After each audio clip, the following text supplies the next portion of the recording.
Niyə ayrılırsınız? Xasiyyətimiz tutmur. Neçə il bir yerdə ömür sürmüsüz? 40 il.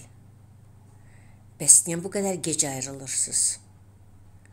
Uşaqları yerbəyer etməli idim. Qərarınız qətidir?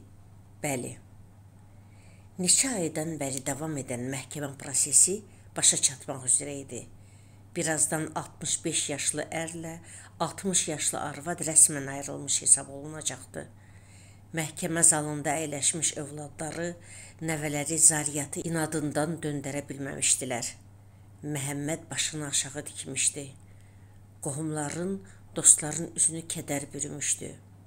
Bircə Zariyat sakit və təmkinli görünürdü. Onun bu halı hamını heyrətə salmışdı. Həzin bir qüssə, kövrək bir niskil acı dadı ilə qəlbini əzir, bədəninin bütün əzalarına yayılır, onu halsız edir, süstləşdirirdi. Əslində bunda qeyri-adi heç nə yox idi.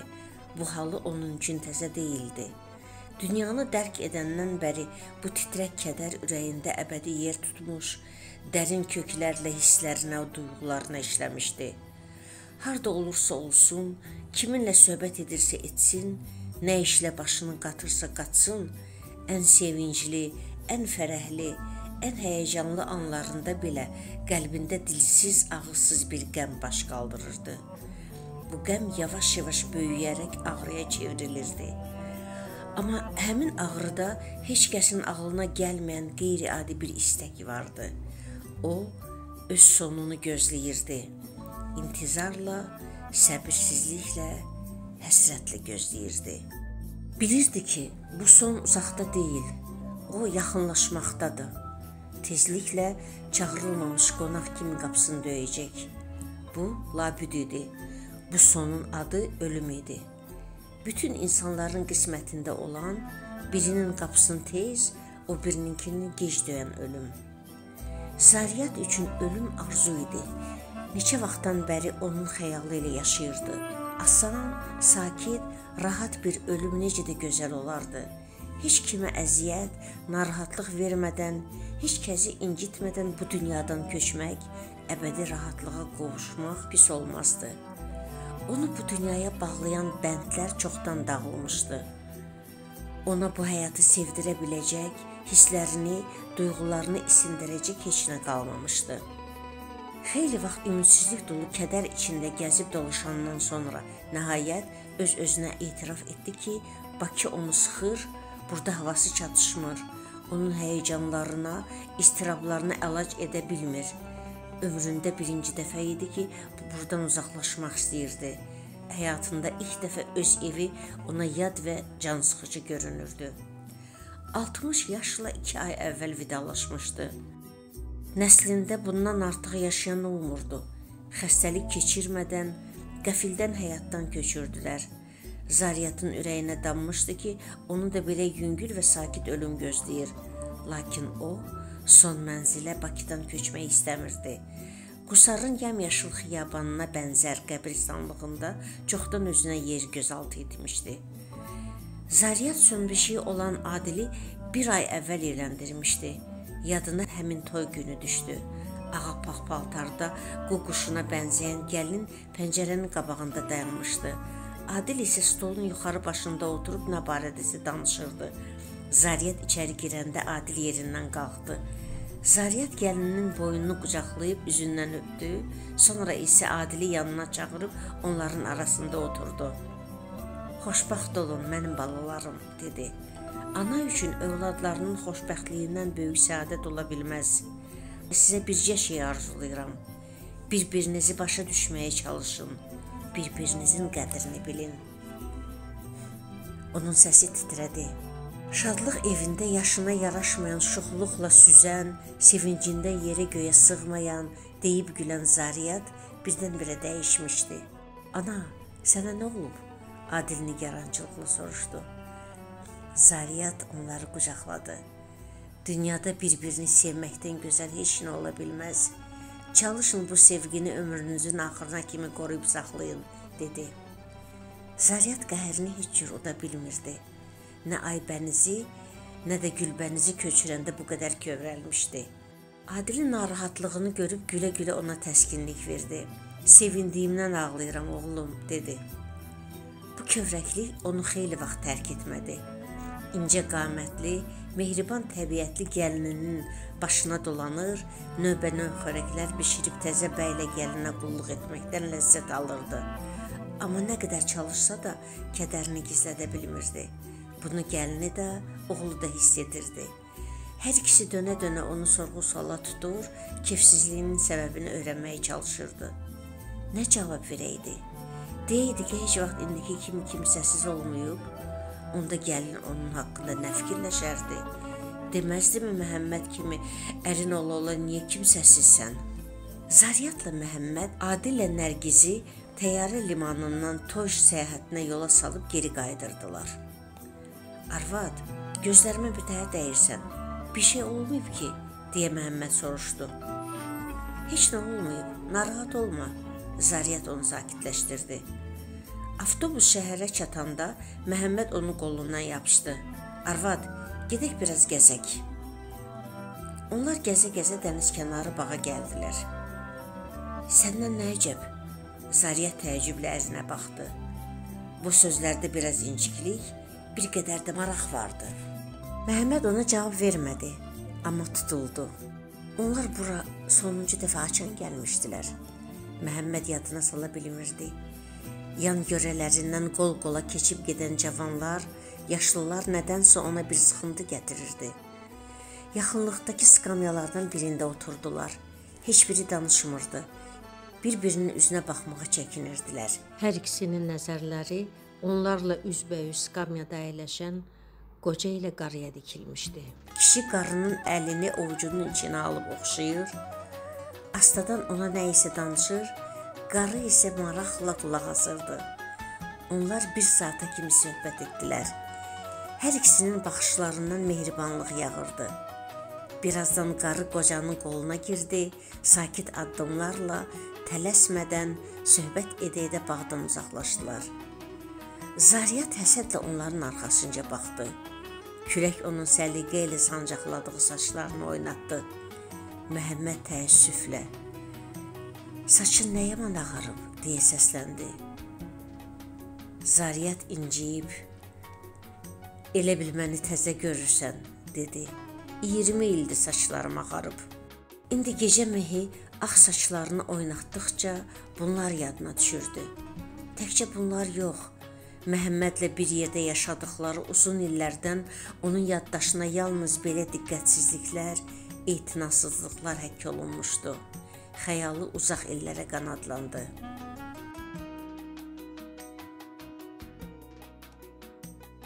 Çantadan açarı çıxarıb, onu açan kimi üzünə külək vurdu. Cəld qapını bağlayıb otağa qaçdı. Pərdələr oynayırdı. Məhəmməd yenə pəncərəni açıq qoyub, deyə ürəyində deyindi. Kresloda oturub maqnitofonu yandırdı. Dürüyə Rəhimova ləzgi mahnısı oxuyurdu. Qanxana, ancaq təşsən qanxana, vanxana, ancaq sazaz vanxana, tanxana, mühübbasa var tanxana, qanxana, zaz təkvun qanxana. Göz yaşlarını saxlaya bilmədi.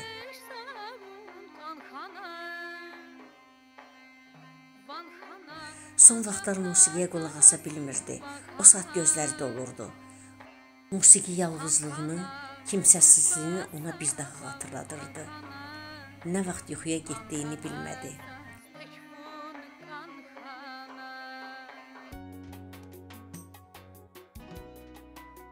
Saçlarında gəzən doğma təmasdan oyananda Adili qarşısında gördü. Məktəbdən yenicə qayıtmışdı. Ana, nə olub? Adil mehribanlıqla soruşdu. Zariyat güldü. Heç nə, öz kasetinə qulaq asırsan, deyə Adil maqnitofonu göstərdi. Zariyat sevdiyi ləzgi mahnılarını bir kasetə yazdırmışdı. Evdə adam olmayanda saatlarla ona qulaq asırdı. Hər dəfə bu kaseti dinləyəndən sonra uşaqlar analarını gözləri yaşlı görürdülər. Bir dəfə Adil kaseti gizlətmişdi. Lakin anasının eləhi yeşikləri qurdaladığını, narahat halda nə isə axtardığını görəndə onu hiss etdirmədən yerinə qoymuşdu. Zaryat oğlunun başını əlləri ilə qucaqlayıb saçını qoxladı. Bu doğma, əziz qoxunu o dünyada hər şeydən çox istəyirdi. Sonra o Adilin boynundan öpüb dedi: "Get, çaydanı qazın üstünə qoy." "Can de, sonra," deyib Adil güldü. Zaryatın da dodağı qaşdı. Adil uşaqlıqdan adət etmişdi. Can deməsəydilər sözə baxmazdı. Əvvəllər Zaryat əsəbi vaxtlarında uşaqların üstünə qışqırmaqla hirsini soyudardı. Bəzən onları döyərdi. Aybənizlə Gülbənizin acığı tez soyuyardı. Amma Adil kinli idi. O döyüləndə heç vaxt ağlamazdı. Onun bu xasiyyəti Zaryatı həmişə hövsələdən çıxarardı. Bir dəfə Adili döymüşdü. Özü təqsiri olmaya. Məhəmmədin heyfini ondan çıxmaq istəmişdi. Adil onda qışqıra demişdi: "Bərk döy, istəyirsən öldür, onsuz da ağlayan deyiləm." Sonra özünü saxlaya bilməyib bərkdən ağlamışdı. Onda Zaryat da oğluna qoşulmuşdu. O gündən etibarən bir də oğluna əl qaldırmadı.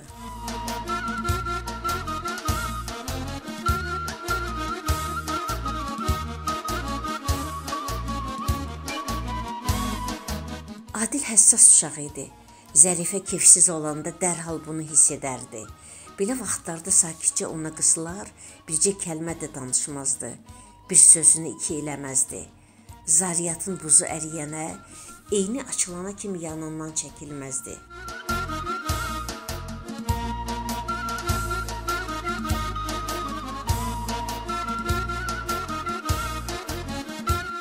Sənə demədim Can dey? Adil şıltaqlığından əl çəkmirdi.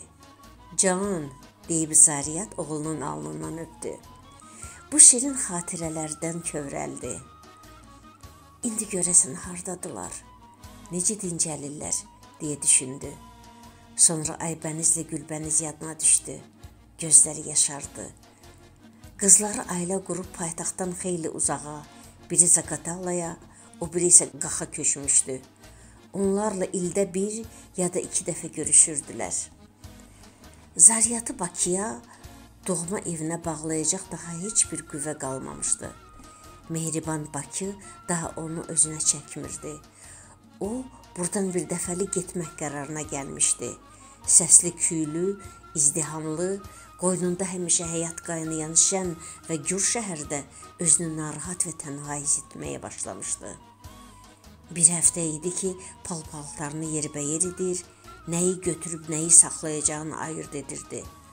Paltarlarını iki böyük yol çantasına yerləşdirmiş, üstdən albomları qoymuşdu. Özü ilə bu evdən ayrı heç nə aparmayacağını qət etmişdi.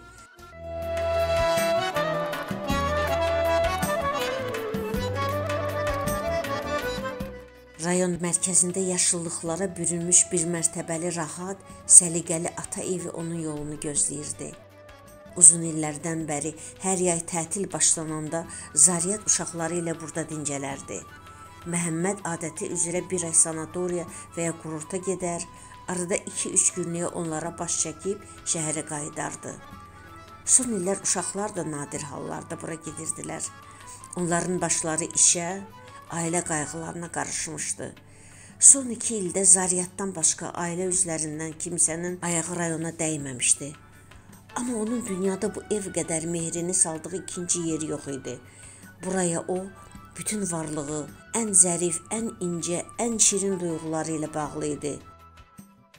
Burada hər divar, hər künc, hər əşya onun üçün doğma idi. Son vaxtlar bu ev uzaqdan uzağa onu maqnit kimi özünə çəkirdi. Zaryata elə gəlirdi ki, yalnız orada sakitlik tapa bilər. Özünü yalnız doğma ata evinin divarları arasında rahat hiss edə bilər. Böyüyü boya başa çatdığı, qayğısız uşaqlıq və yeniyetməlik illərinin saysız-hesabsız xatirələri ilə dolu olan bu ev onun ömrünün son günlərinin həyanı olacaqdı. Bu ev onun Axilles tabanı idi. Onsuz özünü təsəvvür etmirdi. Bakıda böyümüş Məhəmməd onun həyətdəki hər ağaca, hər kola, hər çiçəyə nəvaziş göstərdiyini, onlara qayğı bəslədiyini görəndə təəccüblənirdi. Belə vaxtlarda Zariyat ona deyirdi: "Səndə təqsir yoxdur. Asfaltın üstündə böyüyən şəhər adamı kənd qoxusunun, torpaq ətrinin nə olduğunu bilməz." Son yer yığışını edib yol çantalarını qapının ağzına çıxaran Zariyat bir-bir otaqları nəzərdən keçirdi. Dərindən köks ötürüb qapını çöldən açarla bağladı.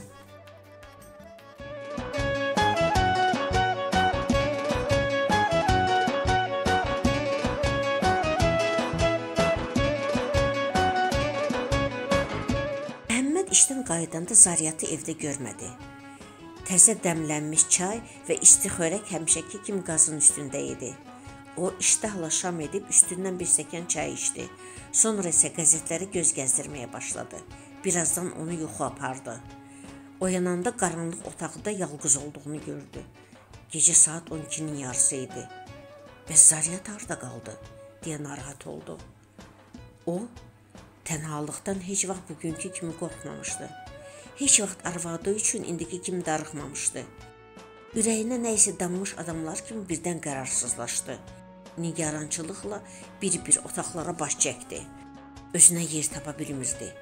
Bəlkə başına bir iş gəlib, deyə düşündü və bu fikirdən damarlarında qan dondu.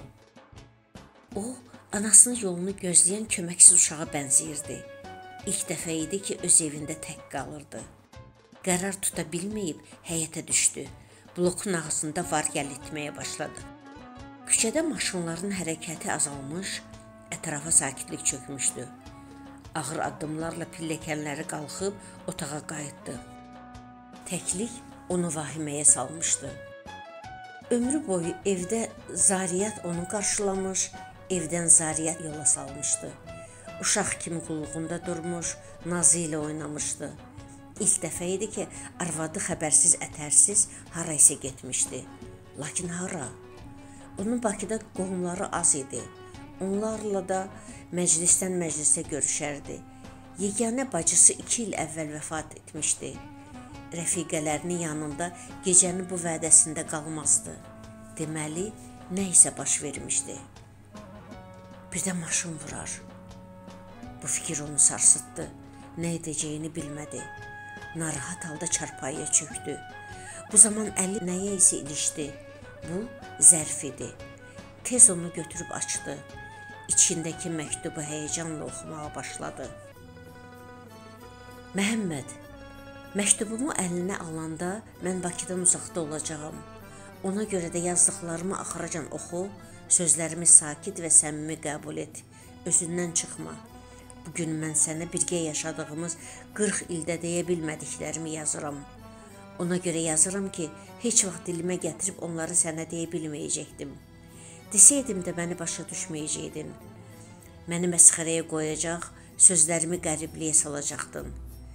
Sən hər dəfə ürəyimi sındırar, mən isə qırıqları calamağa çalışardım.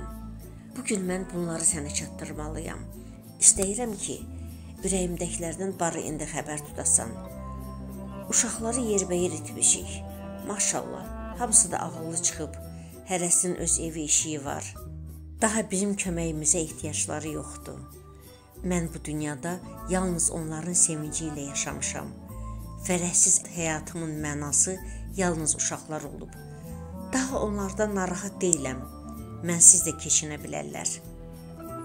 Sən məni heç vaxt şikayətlənən, özümdən çıxan, səsimi qaldıran görməmsən. İllər boyu mən səndən heç nə xahiş etməmişəm. Bəs bunlar sən heç nə deməyib? Bircə dəfə ki fikirləşmisənmi ki, bəlkə Zariyata bir şey lazımdır, nəyəsə ehtiyacı var? Bircə dəfə ağlına gəlibmi ki, onun da bir dərdi ola bilər? Sən mənə heç zaman dostluq münasibəti bəsləməmsən. Mənə müti qul kimi baxmısan. Mən sənin nəzərində ancaq arvad olmuşam. Sirdaş, məsləhətçi, qulaq yoldaşı, həm dərd, həm dəm yox. Mən illər boyu ürəyimdəkiləri deməyə həyan axtarmışam. İstəmişəm məni dinləyəsən, anlayasan, Fikirləşirdim ki, bəlkə yaşlaşdıqca səndə həssaslıq yaranar, mənə münasibətin dəyişər. Amma səhv etmişəm. Quyuya su tökməklə quyu sulu olmaz. Sən təbiətən soyuq, quru, təkəbbürlü, xudpəsənd adamsan. Sizin evinizə gəlin köçdüyüm gün yadındadır. Yəqin ki, o günü çoxdan unutmusan. Mənim isə yaxşı xatirimdədir. İnsanın ömründə bundan gözəl, bundan arzulanan gün ola bilməz. Mən o günü sirli bir aləm kimi gözləmişdim. Ancaq səndən nəvaziş dolu, mehriban sözlər əvəzinə "Hə arvad, necəsən?" kəlmələrini eşidəndə qulaqlarıma inanmadım. Sonralar hər dəfə sən mənə belə müraciət edəndə elə bilirdim ki, adımı yadından çıxarmısan. Mən nə qədər səmimi, itaətkar, həssas olmuşamsa, sən bir o qədər qaba, deyingən, kobud olmusan. Mənim bayramlarımı təbrik etmək heç vaxt sənin ağlına gəlməyib. Sizdə qarşıladığım ilk 8 mart indi də yadımdadır. Çətin ki, sən o günü xatırlayasan. O gün mən səhər tezdən bazara qaçmış, sənin xoşladığın yeməkləri bişirmiş, otaqları səliqəyə salmışdım. Stola ağ süfrə salıb intizarla yolunu gözləyirdim. Elə bilirdim ki, böyük bir dəstə güllə içəri girəcək, üzümdən öpüb məni təbrik edəcəksən. Sonra isə aldığın hədiyyəni təntənə ilə təqdim edəcəksən. Sənsə səhərsi gəldin. Heç bir şey olmamış kimi keyfimi soruşdun. Nə qızarmış gözlərimə, nə yuxusuzluqdan şişmiş sifətimə diqqət yetirdin. Bəlkə də özünü görməzliyə vurdun. Mən qəzəblə səndən dünən evə niyə gəlmədiyini soruşdum. Sən etinasız halda, işim vardı deyə cavab verdin. Mənim israrla səndən hesabat tələb etdiyimi görəndə özündən çıxıb mənə əl qaldırdın. Gözümü açanda xəstəxanada idim. O gün mənim Aybənizin vaxtından 2 ay əvvəl dünyaya gəldi. Həmin gündən bizim aramızda böyük bir uçurum yarandı. O gündən sən öz həyatınla yaşadın, mən öz. Bir-birinin ardınca doğulmuş 3 uşağa başım elə qarışdı ki, özümü tamam unutdum. Uşaqların üçü də zəif, xəstə, şıltaq idi. Odur ki, dinclik, istirahət nə olduğunu bilmirdim. Sən isə bunlardan uzaq idin, çox uzaq. Sən öz aləmində, öz dostların, tanışların, rəfiqələrinlə şən, qayğısız bir həyat sürürdün. Evə yatandan yatana gəlirdin. Sən elə fikirləşirdin ki, kişinin vəzifəsi ancaq ailəni maddi cəhətdən təmin etməkdir. Beləcə, uşaqlar böyüyənə kimi 4 divar arasında onlara qulluq etdim. Sonra işə düzəldim. Səhər uşaqları bircə-bircə məktəbə, bağçaya yola salıb az qala qaça-qaça işə gedir, işdən qaça-qaça evə gəlirdim. Uşaqlara heç nə demirdim. Lakin bəzən göz yaşlarım onların yanındaca yanaqlarım boyu axırdı. Belə vaxtlarda tifillər mənə qısılaraq qəmlənirdilər. Onların balaca ürəklərinə qəm dolmasını istəmirdim. Gözlərimi silib onların uşaq oyunlarına qoşulurdum. Birazdan səsimiz otağı başına götürürdü. Soyuqluğunun səbəbini bilirdim. Səni bir neçə dəfə yad qadınlarla görmüşdülər. Yadımdadır. Bir dəfə təsərrüfat malları mağazasına qazan dəstə almağa getmişdim. Birdən yerimdəcə donub qaldım. Mənim 50 addımlığımda sən maşından düşdün. Yanında gözəl bir qadın vardı. O sənin qoluna girdi və məhrəmanə söhbət edə-edə yaxınlıqdakı restorana girdiniz. Mən səni həmin gün ürəyimdə dəfn elədim. O gün özümə söz verdim ki, uşaqların 3-ünü də evləndirib yerbəyer edəndən sonra səndən ayrılacağam, özü də rəsmi qaydada. Tapdalanmış hissiyatımın, ayaqlar altına atılmış vüqarımın, itirilmiş qürurumun əvəzini səndən çıxacağam. Sən məni çox incitmisən, xətrimə çox dəymisən, amma uşaqlarımın gələcəyi naminə hər şeyə dözmüşəm. İllər uzunu bir günün həsrəti ilə yaşamışam. Səndən ayrılacağım günün. Neynim, mənim də qisasım budur. Başqa cür qisas tapmıram. Dəfələrlə səndən ayrılmaq istəmişəm. Amma düşünəndə ki, 3 övladım atasız böyüyəcək, söz-söhbət, dedikodu başlanacaq, qərarımı dəyişmişəm. Dul qadının arxasınca çox söz deyilir. Onun uşaqlarına çox atmacalar atılır. Bunları fikirləşib övladlarımın gələcəyi naminə dözmüşəm. Fikirləşmişəm ki, uşaqlar ailə qurandan sonra heç kəs mənə mane ola bilməz. Bugün birgə yaşadığımız 40 ildən sonra etiraf edirəm. Sənə nifrət edirəm. Səni görmək belə istəmirəm. Ayrılmaq barədə məhkəməyə rəsmən müraciət etmişəm. Məni axtarma. Əlvida. Keçmiş arvadın Zariyat.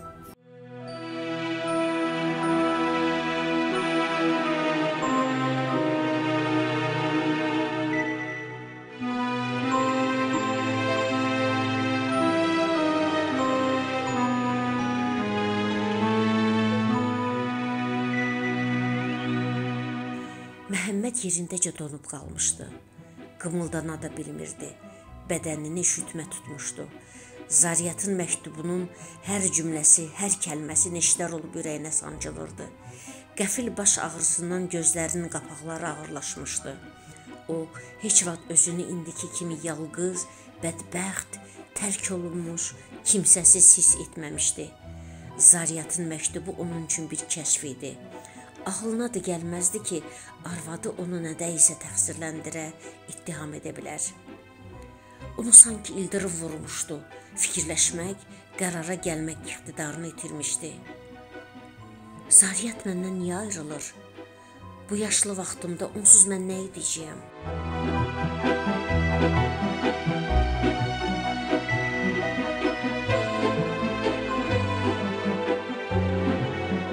Məhəmməd son illər Zariyata əvvəlkindən daha çox ehtiyac duyurdu. Onun mülayim danışığı, mehriban rəftarı Məhəmmədə indi daha çox lazım idi. Deməli, Zariyat hər şeyi bilir, amma üstünü vurmurmuş. O haqlıdır, mən kör olmuşam, özümdən başqa heç kəsi görməmişəm, heç nəyə fikir verməmişəm. Mənim yerimə başqası olsaydı, Zariyat kimi gözəl, ağıllı arvadı olması ilə fəxr edərdi. Bəs mən niyə ona qarşı bu qədər etinasız olmuşam? Bəlkə həmişə yanımda olduğundan mənim üçün adiləşmişdi. Mən haqlı günahlandırır. Lakin bunlara görə qoca vaxtda ayrılmaq olar? Yox, mən buna dözə bilmərəm. Zariyatsız bircə gündə yaşaya bilmərəm. Zariyatın onun həyatında nə cür rol oynadığını sanki indi başa düşürdü. Arvadının ayaqlarına döşənməyə hazır idi.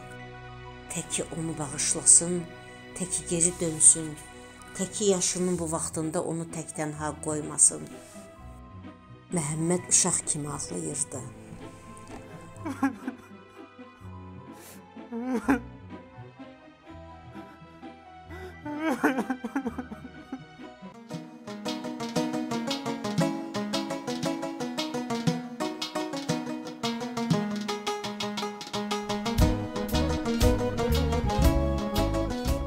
Avtobusdan düşəndə təmiz dağ havası ciyərlərinə doldu. Uzaqda Şah dağının uca zirvəsində görünən ağappaq qar, onunla salamlaşıb hal əhval tutan həmyerliləri, hər şey qəlbini doğma hisslərlə doldururdu. Ürəyində qəribə bir yüngüllük duyurdu. Çətin imtahandan çıxmış adam kimi özündən razı idi. Zariyat xala, otur maşına. Qonşusu Heydərin oğlu Qasım onu səslədi, sonra düşüb çantaları maşına qoydu, qapını açıb ona minməyə kömək etdi. Xeyir ola bu vaxt Zariyat xala. Təqaüdçü adamam bala, gəlmişəm ki bir qədər kənd havası alım, dincəlim. Yaxşı eləmisən, heç bilmirəm o səsli küylü şəhərdə nə tapmısınız. Mən bircə gündə orada yaşaya bilmərəm. Bakıda mənim havam çatışmır, boğuluram. Nə deyirsən de, qusarı dünyanın heç yerinə dəyişmərəm. Qasım yaman söhbətçil oğlan idi.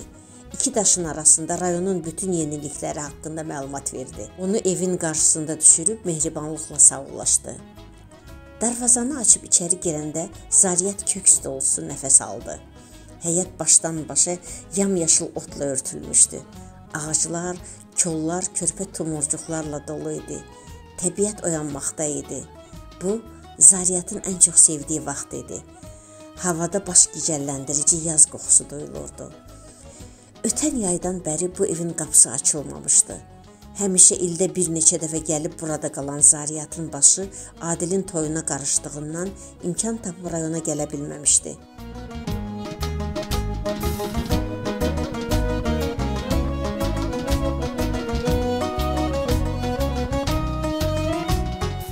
Bulaşını soyunub, qədd-qamətli tut ağacının altındakı kötüyün üstündə oturdu. Mart günəşi kürəyini qızdırdıqca bundan xoşhallanırdı. Belindəki, oynaqlarındakı ağrılar bir qədər səngiyən kimi olmuşdu. Beləcə bir xeyli dincini alandan sonra evin qapısını açıb otaqlara baş çəkdi. Hər şey əli ilə qoyduğu kimi idi.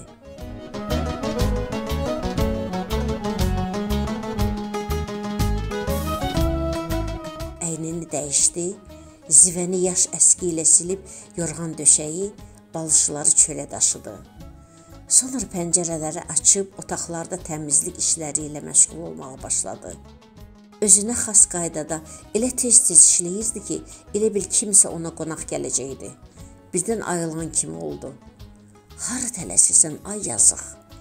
İndən belə o qədər boş vaxtın olacaq ki, bilməyəcəksən başını necə qarışdırasan.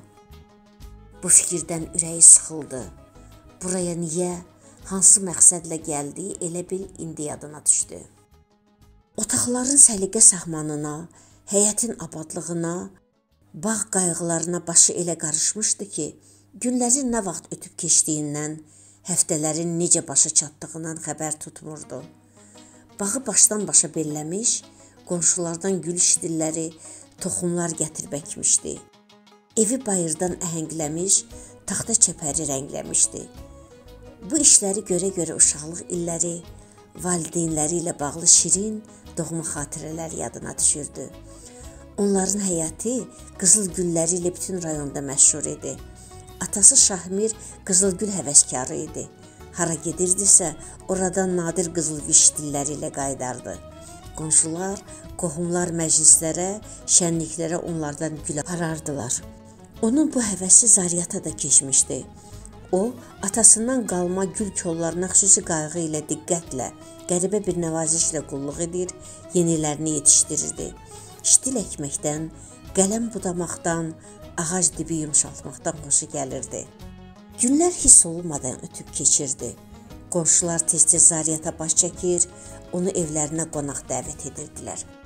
Artıq təzə həyatına alışmağa başlamışdı. Bu, sakit, həyəcansız həyat idi. Əlbəttə, zahirən belə idi. Daxilən onun nə çəkdiyini bir Allah bilirdi. Soyuq, tənha otaqda bir neçə yorğanın altında da üşüyən Zariyat səhəri diri gözlə açmağa, gündüzlər isə mürgü döyməyə adət etmişdi. Televizor və kitablar onun yeganə həmdəmi idi. Söhbətçil, mehriban qonşularının heç birinə dərdlərini etibar etmirdi. Ümumiyyətlə, ürək sirlərini başqalarına açmaq ona xas deyildi. Yalqız qalanda saatlarla öz-özü ilə danışır, qəmli xəyallara dalırdı.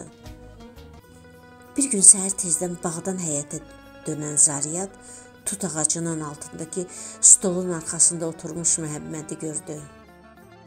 Mən bura köçüm, yoxsa sən şəhərə qayıdırsan? Məhəmmədin səsi titrəyirdi. Bir ayın içində o yaman arıqlamışdı. Bunu hiss etməmə mümkün deyildi. Niyə danışmırsan? Səni aparmağa gəlmişəm. Zariyat etinasız halda ona sarı döndü. Nağa gəlmişsən, mən buradan heç yana gedən deyiləm. Bəs mən tək tənha qalmışam axı. Tək niyə olursan? Adillə Nərgiz hardadır? Onlardan mənə nə? Sənin qayğına qalmırlar. Qalırlar, ancaq sənin qayğın başqadır. Bu sözlər kimə lazımdır? Mən qərarımı dəyişən deyiləm. Yaşımızın bu vaxtında cəmaat arasında biabır olmağımızı istəyirsən? Gəl köhnə palan heç dökməyək. Uşaqları tapşıracağım səndən müğayət olsunlar. Biabır olmağa gəldikdə isə mən bundan qorxmuram. Qoy kim nə deyir desin. İndi isə gedə bilərsən. Zariyat ona qapını göstərdi. Doğrudanmı sənin ürəyində mənə yer qalmayıb? Məhəmməd heyrətdən böyümüş gözlərini ona zillədi. Yox. Zariyat sözündə qəti idi.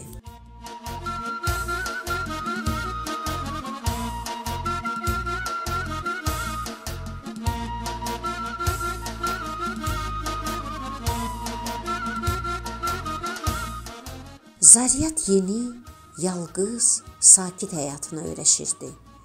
Dinc dayanmağa öyrəşmədiyindən özünə daim iş tapırdı.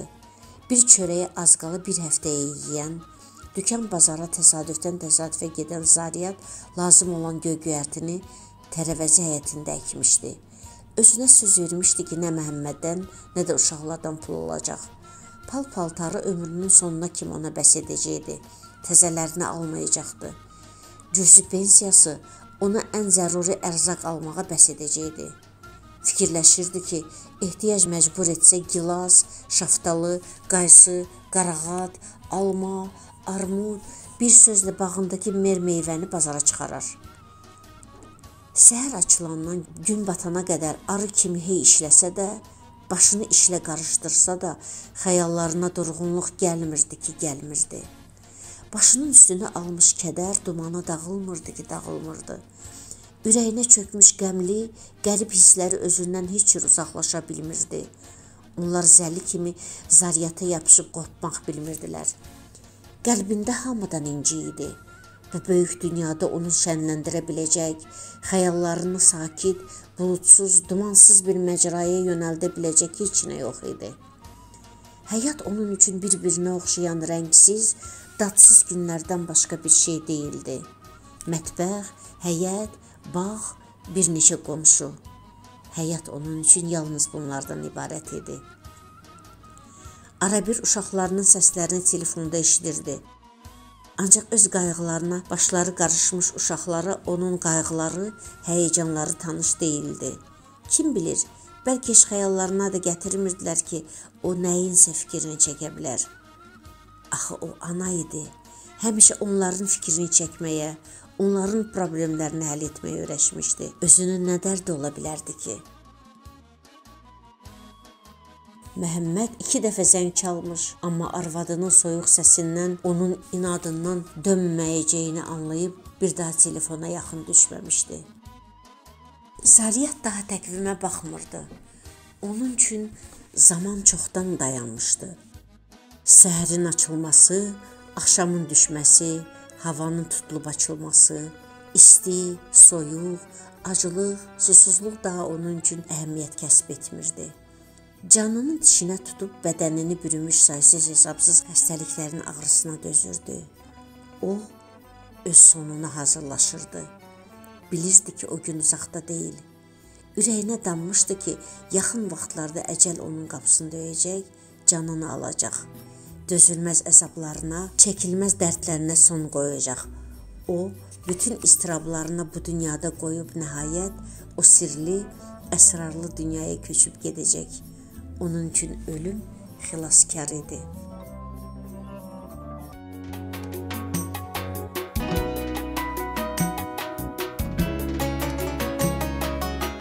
Göydən yerə o dələnirdi. O qədər isti idi ki, adamlar bayıra çıxmamağa çalışırdılar. Cırcıramaların səsi dan yeri söküləndən aləmi başına götürmüşdü. İstidən nə nəfəs dərmək, nə çörək yemək mümkün idi. Zariyat elə hey soyuq su içir, amma ürəyinin təşnəsini heç cür soyuda bilmirdi. Axşama yaxın meh əsməyə başladı. Havaya yavaş-yavaş sərinlik qarışdı. Səhərdən bəri evlərinə çəkilmiş adamlar, qocalı cavanlı hamı küçələrə çıxmışdı. 2-2, 3-3, 4-4 dəstə-dəstə gəzənlərin sayı yox idi. Zariyat Qusarın bu adətinə heyran idi. Gecə yarısına kimi qızlı oğlanlı, qadınlı kişili hamı şəhərin küçələrinə gəzintiyə çıxırdı.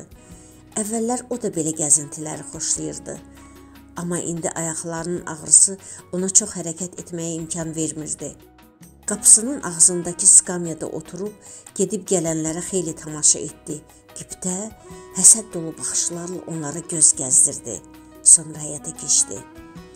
Axşamın həzin, xəfif sərinliyində tut ağacının altındakı köhnə kresloda oturub dərin xəyallara dalmış Zariyat qonşu həyətdən səs eşidib yerindən qalxdı.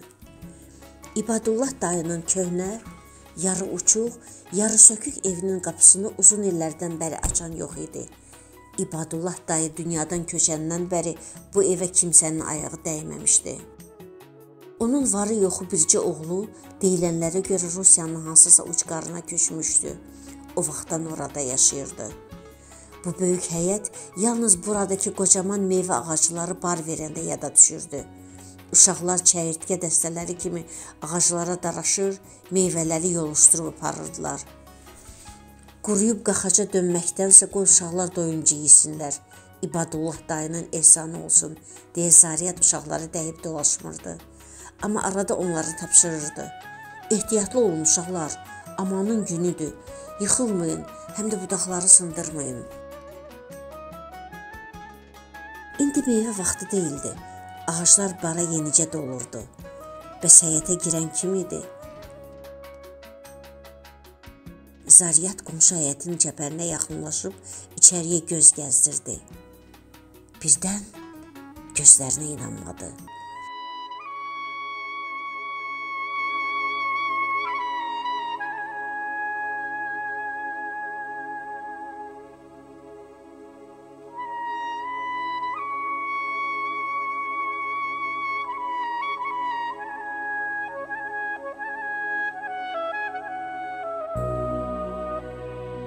Saç saqqalı ağappaq bir qoca qapının ağzında yerə çökmüş, əlləri ilə torpağı bərk-bərk qucaqlamışdı.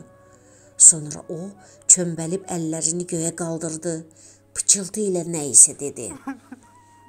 Zariyat onun nə dediyini eşitmədi, amma yanaqları boyu axan göz yaşlarını gördü.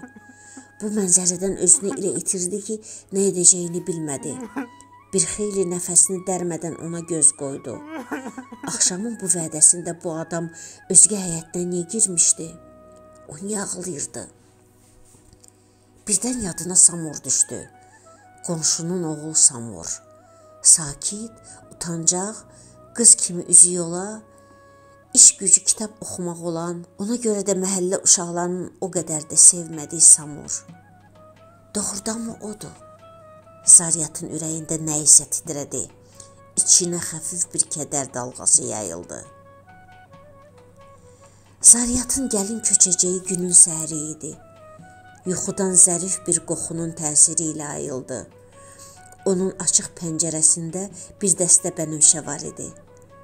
Zariyat gözlərinə inanmayıb yatağından qalxıb qomu əlinə aldı. Bənövşələrdən baş gicəlləndirici qoxu gəlirdi. Kimin işi ola bilər, deyə fikirləşdi və o saat Samur yadına düşdü. Onların pəncərələrinə baxdı. İbadullah dayının evindən Dürüyə Rəhimovanın mahnısı ətrafa yayılırdı. Aguada, oxarayar bun aguada, rahada, oxarayar sun rahada,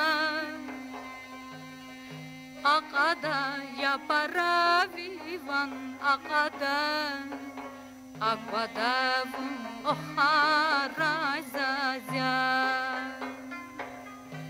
Asəf Mehmanın öz sözlərinə bəstələdiyi bu mahnı o vaxt hər yerdə olduğu kimi Qusarda da çox sevilirdi. Böyük və qəmli bir məhəbbətdən söhbət açılan, uşaqlıq sevgisini yaşlaşıb saçlarına dən düşəndə də unutmayan, istəklisini tez-tez yuxularında görən bir kişinin nəğməli hekayətini kim bilir Samur neçənci dəfə oxudurdu. Lakin o gün Zariyatın ürəyi gür, coşqun hisslərlə dolu idi. Qəm, kədər ona tamamilə yad idi.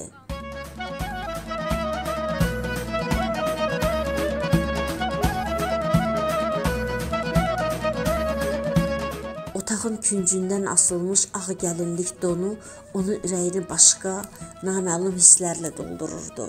Fikirlərinə başqa heç nəyin qarışmasına imkan vermirdi. Birazdan o, Bənövşə dəstəsini də unutdu.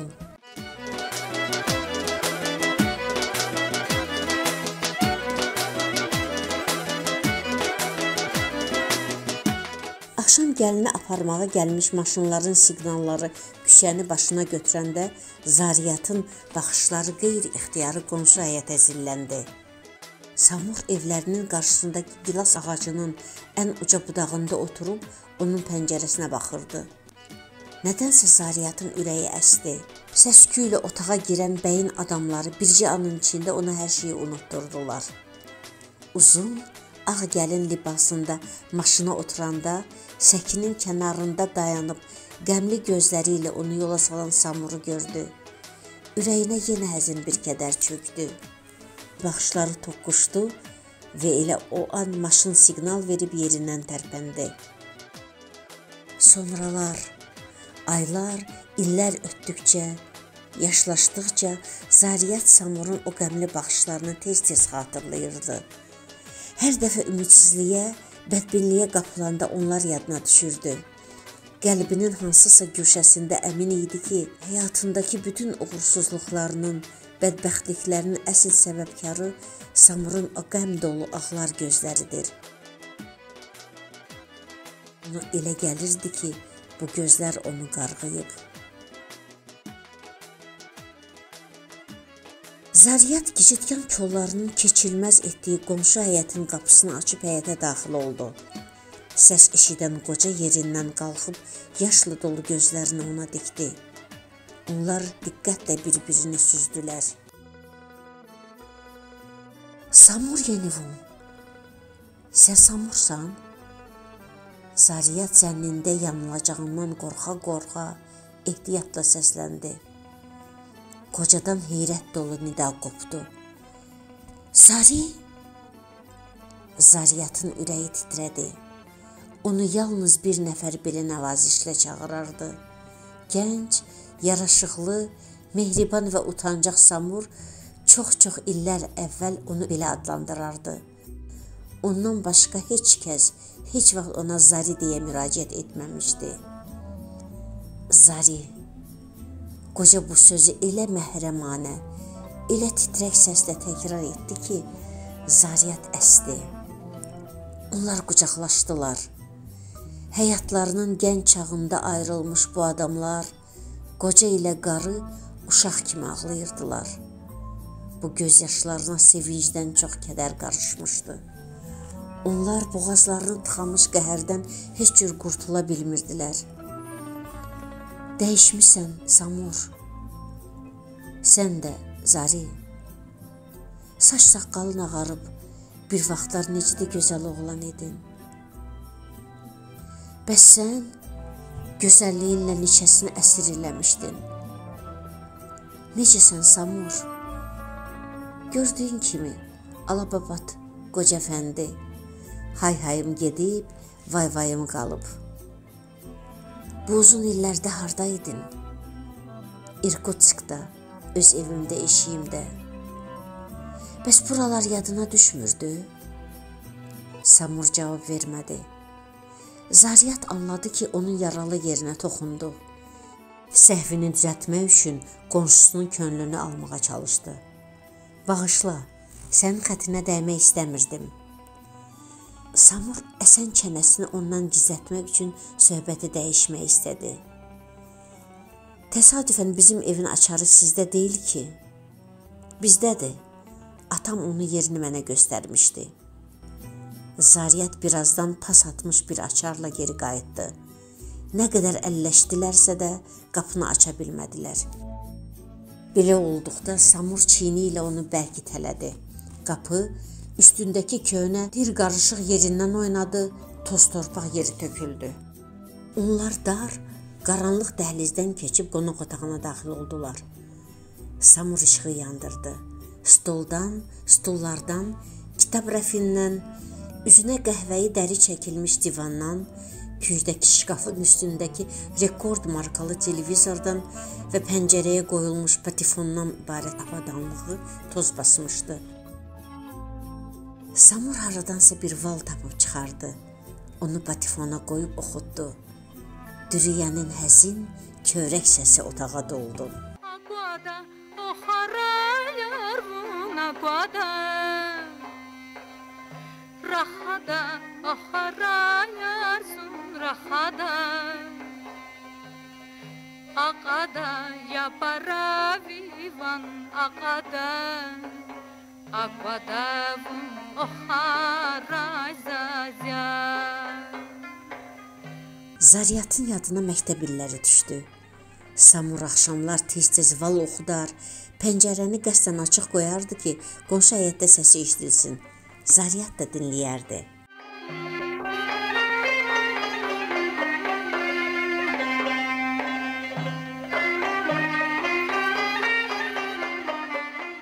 Zaryatla Samur göz yaşlarını heç cür saxlaya bilmirdilər. Qərib yerdən, uzaq eldən gəlmiş uşaqlıq yoldaşı Zaryatın bütün qərarını əlindən almışdı. Samurun görkəmindən, hərəkətlərindən, danışığından dillə ifadə oluna bilməyən bir kədər yağırdı. Bu kədərə yazıqlıq qarışmışdı. Sənə nə olub? Bu sualı Zaryat qorxa-qorxa verdi. Mən xəstəyəm. Nədir xəstəliyin? Adı yoxdur onun. Mənim qəlbim xəstədir. Buna vətənsizlik deyirlər. Qəribilik adlandırırlar. Uzun illərdir xəstəyəm. Yatağa düşməmişəm. İşləyirəm, yeyirəm, gəzirəm.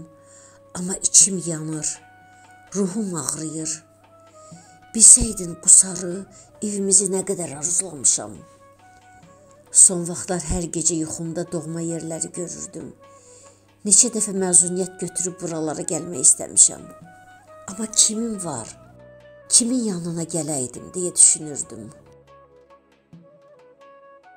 Qocalandan sonra anladım ki, səhv etmişəm. Vətən təkcə doğma adamlardan ibarət deyil. Vətən doğulduğun torpaqdır, nəfəs aldığın havadır, içdiyin sudur. Vətən mənim bu kimsəsiz köhnə daxmamdır. Bunu anlayanda artıq gec idi.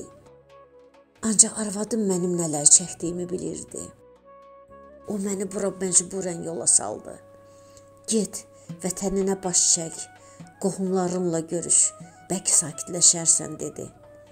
Mən də budur, gəlmişəm. Son dəfə gəlmişəm.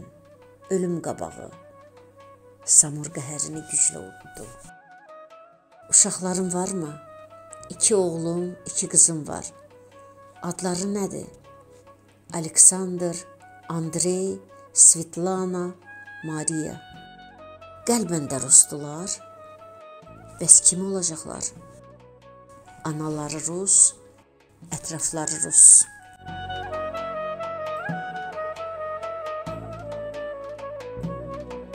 Samur köksünü ötürdü. Zaryat daha sual vermədi. Birdən yadına düşdü ki, uzaq yoldan gəlmiş qonağa çay da təklif etməyib. Samur, gedək bizə. Uzaq yoldan gəlmirsən, çay çörək ye, dincini al, özünə gəl, dedi. Samur dinməzcə onun arxasınca getdi.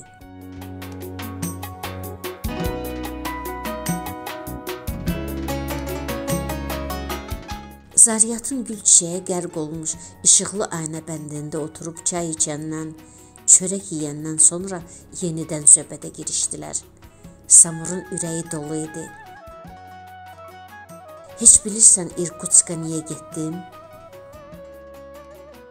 Yox. Sənə görə. Nə? Zaryat qulaqlarına inanmadı. Sənin toyundan sonra nəinki qusar, bütün Azərbaycan mənə yad olmuşdu. Məndən xoşun gəlirdi. Güya bilmirdin.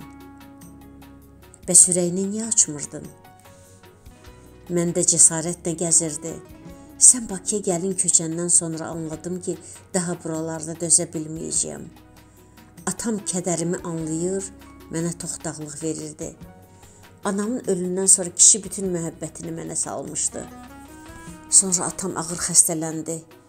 1 il yorğan döşəkdə yatdı. 1 ildən vəfat etdi. Məni daha buralara bağlaya biləcək bir kimsə qalmamışdı. Düzdür, kənddə qohumlarım vardı, amma onlarla o qədər də yaxın deyildik. Qismət məni İrkutska aparıb çıxardı. Orada ali təhsil aldım, ailə qurdum.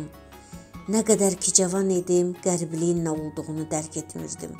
Ailə, uşaqlar, iş başımı elə qatmışdı ki, heç bu barədə fikirləşmirdim də. Amma səni tez-tez xatırlayırdım. Şad, fərəhli günlərimdə bir o qədər yadıma düşmürdün. Nədənsə ən qəmli anlarımda gözlərimin qarşısında canlanırdın. Ən çətin anlarımda xəyalınla danışır, səndən kömək umurdum. Yaşlaşandan, uşaqları yerbəyer edəndən sonra başa düşdüm ki, həyatımda çox böyük səhvə yol vermişəm. İnsan müddət boyu başa çatdığı torpaqda, öz doğmalarının əhatəsində, öyrəşdiyi mühitdə yaşamalıdır. Bunsuz xoşbəxt olmaq mümkün deyil. Qəriblik cənnət olsa da, var dövlət içində üssən də, qəlb sakitliyi, ürək rahatlığı tapmayacaqsan. Ləzgi dilini nəyəcəb unutmamısan? Orada ləzgilər vardı mı? Bu 30 ildə bir nəfər Allah bəndəsi olmayıb ki, onunla ləzgi dilində danışım. 2-3 dəfə təsadüfən Azərbaycanlılarla rastlaşmış, onlarla söhbət etmişəm. Doğma sözlər, tanış kəlmələr işləndə mənim nə hala düşdüyümü təsəvvür edə bilməzsən. Vətənindən uzaqlarda ömür sürüb qocalan, uzaq eldə özünü yad kimi hiss edən, qəlb rahatlığı tapmayan bir qəribin dərdlərindən xəbər verən bu hekayət Zaryatı sarsıtmışdı. Ona elə gəlirdi ki, Samurun ruhunun ağrılarını özü yaşayıb, onun dərdləri ilə çoxdan tanışdı. Bu əzablardan çıxıb gəlib, qonağa təsəlli vermək, dərdlərini unutturmaq üçün əlindən gələni etməyə hazır idi. Tək sakitləşsin, əzabları onu tərk etsin. Bir zamanlar uca boy, yaraşıqlı oğlan kimi tanıdığı, indi isə yaşlaşıb elə bil boyu balacalaşmış, üzünə fağırlıq, mütilik hopmuş bu qoca ilə elə hey söhbətləşmək, dərdləşmək istəyirdi. Ömründə ilk dəfə onu anlayan, başa düşən bir müsahib ilə rastlaşmış qoca elə hey danışırdı. Ürəyini boşaltdıqca özündə qəribə bir yüngüllük hiss edirdi. Birdən Samurun yadına düşdü ki, elə hey özündən danışır. Bircə dəfə də qonşusundan, onun həyatından söz salmayıb. Diqqətsizliyinə görə ürəyində özünü danladı. Təqsirkarcasına gülümsəyib dedi. Zari, gəl indi də səndən danışaq. Məndən? Zaryat özünü itirdi. Məndən nə danışacağıq? De görüm, xoşbəxtsənmi? Zaryat acı-acı güldü. Ömrün qürubunu yaşayan, bir ayağı o dünyada olan adamdan xoşbəxtlik barədə soruşursan? Bəlkə xətrinə dəydim? Samur günahkarcasına ona baxdı. Yox, niyə ki? 2 qızım, bir oğlum var. 3-ü də ailə qurub. Uşaqlar sarıdan bəxtim gətirib. Əl sarıdan yox? Necə yəni? Sözündən belə çıxdı. Zaryat qızardı. Mən ki, heç nə demədim. Bəs niyə gözlərindən kədər yağır? Zaryat onun sözünü kəsdi. Gəl bu barədə danışmayaq, yaxşı mı? Yaxşı. Samur saatına baxdı. 4-də işləyib. Zaryat əl-ayağa düşdü. Gör başımız söhbətə necə qarışıb. Sən yol gəlmisən, dincəlməlisən. Sən də yorulub əldən düşmüsən. Zaryat səhər səsə oyandı. Pəncərədən boylananda əynində qısa qol ağ köynək giymiş Samurun qonşu həyətdə az qala adam bərabərinə çatmış alağı Dəryazla biçdiyini gördü. Dəryaz hərəkət etdikcə cicitgan, qanqal qarışıq otlar səliqə ilə yerə yatırdı. Zaryat bir xeyli ona tamaşa etdi. Samur atası İbadullah dayıya o qədər bənzəyirdi ki, bu oxşarlığa heyrət etdi. Zaryatın ürəyində bu vaxta qədər ona tanış olmayan qəribə bir sevinç vardı. Bədəninə yaşına uyğun gəlməyən bir yüngüllük gəlmişdi. Özünü xeyli gümrah hiss edirdi. O, əl üzünü yuyub çaydanı qaynatdı. Çay dəmləyib pendir, yağ, çörək çıxartdı. Onları tut ağacının altındakı stola yığıb çəpərə yaxınlaşdı. Sabahın xeyir, qonşu. Samur onun səsini eşidib mehribanlıqla salamını aldı. Necəsən, Zari? Necə olacağım? Əziz qonağı çay çörəksiz qoymuşam. Zəhmət çəkmə, onsuz da sənə dünən çox əziyyət vermişəm. Gedib yeməkxanada çörək yeyərəm. Zariyyət əməlli başlı işsəndi. Bilirsən nə var? Sən o Avropa sayğı vərdişlərini özün üçün saxla. Keç əl üzünü yu, çay dəmləmişəm. Bunları elə ərkiyana dedi ki, Samur o saat təslim oldu. Əlindəki dəryazı bir kənara qoyub, ayağı ilə iki həyətin arasındakı çəpəri aşırdı. Köhnə taxtalar himə bənd imiş kimi o saat yerə yatdı. Əl üzünü yuyub süfrə arxasına keçdi. Təzə ləzgi çörəyinin ətri ətrafı bürümüşdü. Samur onu qoxlayıb çörəkdən bir tikə qopardı. Can Juan Xıranfu, can mənim ləzgi çörəyim. Dünyada heç bir nemət bizim bu çörəyin yerini verə bilməz.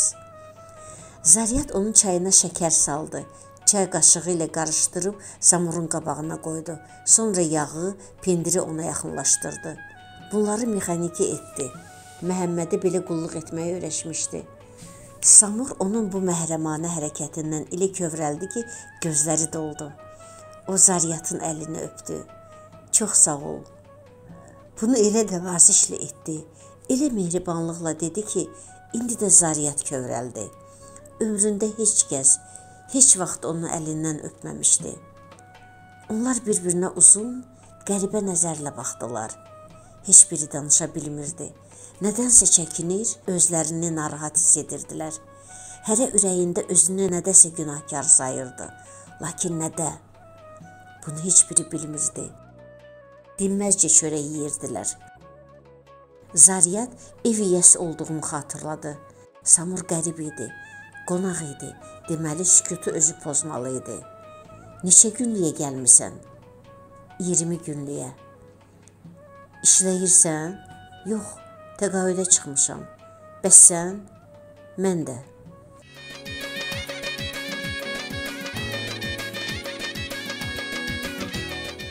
İbadullah kişinin oğlu Samurun vətənə dönməsi xəbəri ildırım sürəti ilə Qusara yayıldı. Axşam tərəfi onun həyəti ağzına kimi adamla dolu idi. Qonşular, tanışlar, Samurun uşaqlı dostları axışıb gəlmişdilər. 40 il doğma yurdundan uzaq düşmüş qəribin sınıq könlünü ovutmaq, ürəyini fərəhləndirmək üçün hamı əlindən gələni edirdi. Qonşular sözləşib həyətdəki qoz ağacının altında xalça palaz döşəmiş, üstünə süfrə salmışdılar. Kimi samavar qaynadır, kimi sacda lavaş bişirir, kimi göy-göyərti yuyur, pendir, şor, qatıq, süzmə, əlinə keçəni süfrəyə düzürdü. Birazdan bir qara qoçu darta-darta həyətə gətirdilər. Qoyun soymaqda at-san qazanmış Əmir bəy bir göz qırpımında qoçu aşırıb Samurun ayaqları altında kəsdi. Az keçmədi ki, kababın ətri həyəti bürüdü. Böyük süfrənin ətrafına qocalı, cavanlı, qadınlı, kişili hamı yığışdı. Samuru süfrənin yuxarı başında oturtmuşlar. Zarafat, gülüş səsləri ətrafa yayılmışdı. Ötən günləri yada salır, xatirələri çözəliyirdilər. Samur saysız hesabsız suallara cavab verməyə macal tapmırdı. Həm yerlilərinin qayğısından, diqqətindən təsirlənib hələ də özünə gələ bilməyən onun gözləri elə hey dolu boşalırdı. Qonağın bu kövrək halı hamıya sirayət etmişdi. Tez-tez ciblərindən yaylıq çıxarıb gözlərini silirdilər. Samur məclisdə olmayan tanışlarını bir-bir xəbər alırdı. Qusarda onu maraqlandırmayan adam yox idi. Burada hər adam, hər ev, hər döngə, hər tin onun üçün əziz idi. Uzun ayrılıqdan sonra vətəninə qovuşan, ana dilinin şirin aləminə dalan, mehriban, doğma üzlərinin əhatəsində olan Samur elə bil yuxuda idi. Bunların hamısının həqiqət olduğuna inana bilmirdi. Birdən o pəstdən oxumağa başladı. Nalaçushi vaçatomir, vaçavayat qaydiya, navidərder zazaqaymir, zulvalayni qaydiya. Ağatını çaya salma, çayın suyu çox soyuqdur. Dərdlərini mənə açma, qəlbim kədərdən oyuqdur. Bu, Qədim, qəmli bayatı idi. Sözləri də gözəl idi. Amma məclisdəkiləri bayatıdan çox onu oxuyanın yaddaşı təəccübləndirmişdi. 40 il ana dilində bir kəlmə də danışmayan bu adam xalq bayatısını hafizəsində necə saxlamışdı? Sonra Samur hamının sevdiyi Peykər Baxa adlı şən mahnıya keçdi.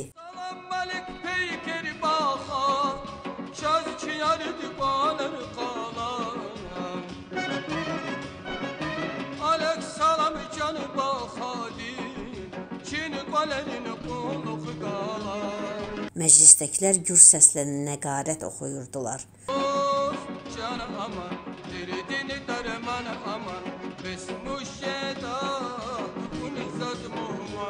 Birazdan Heydərin oğlu Qasım çalğıçılarla gəldi. Klarnet, qarmon və nağara səsi ucalanda məclis cana gəldi. Lezginkanın iliyə işləyən sədaları altında rəqs yarışı başlandı.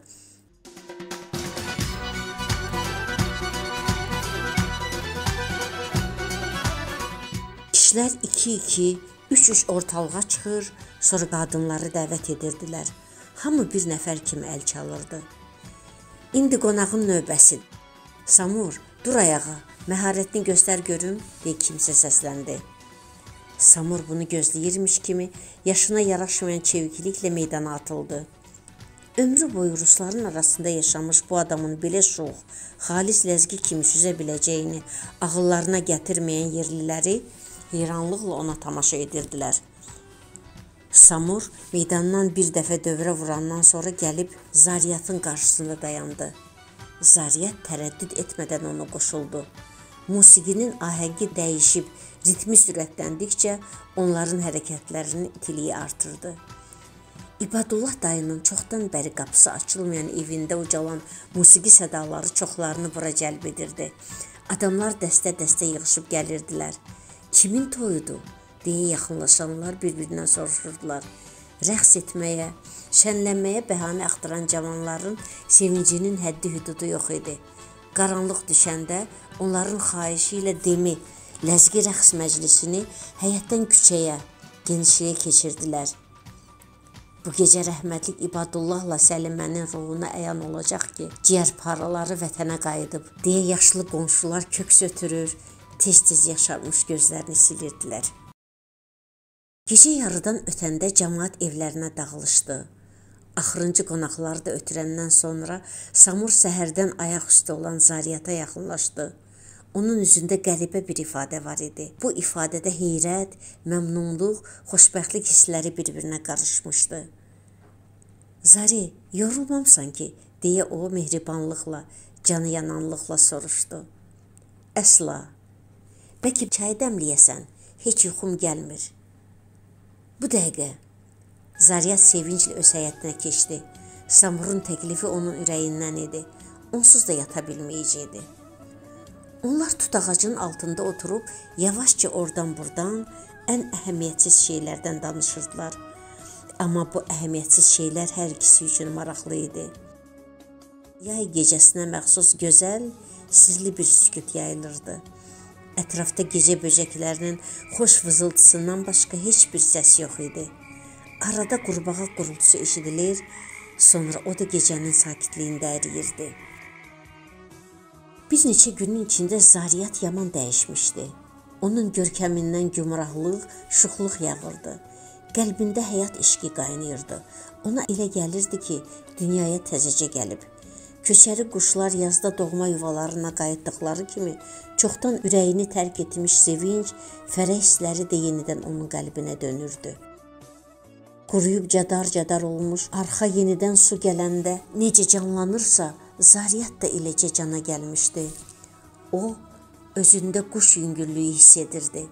Bədənindəki saysız hesabsız ağrılar haraysa çəkilmişdi. Hər bir əhəmiyyətsiz şeydə məna tapır, hər boş şeydən fərəhlənirdi.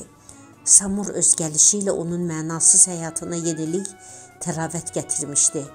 Zaryat elə hey ləzzətli xörəklər bişirir, onu nə iləsə heyrətləndirməkdən zövq alırdı. Samuru hər gün qonaq aparırdılar. Amma hara gedirdisə, orada 2-3 saatdan artıq ləngimirdi. Yalnız Zaryatın yanında olmaq, onun söhbətlərini dinləmək, onun aləminə dalmaq istəyirdi.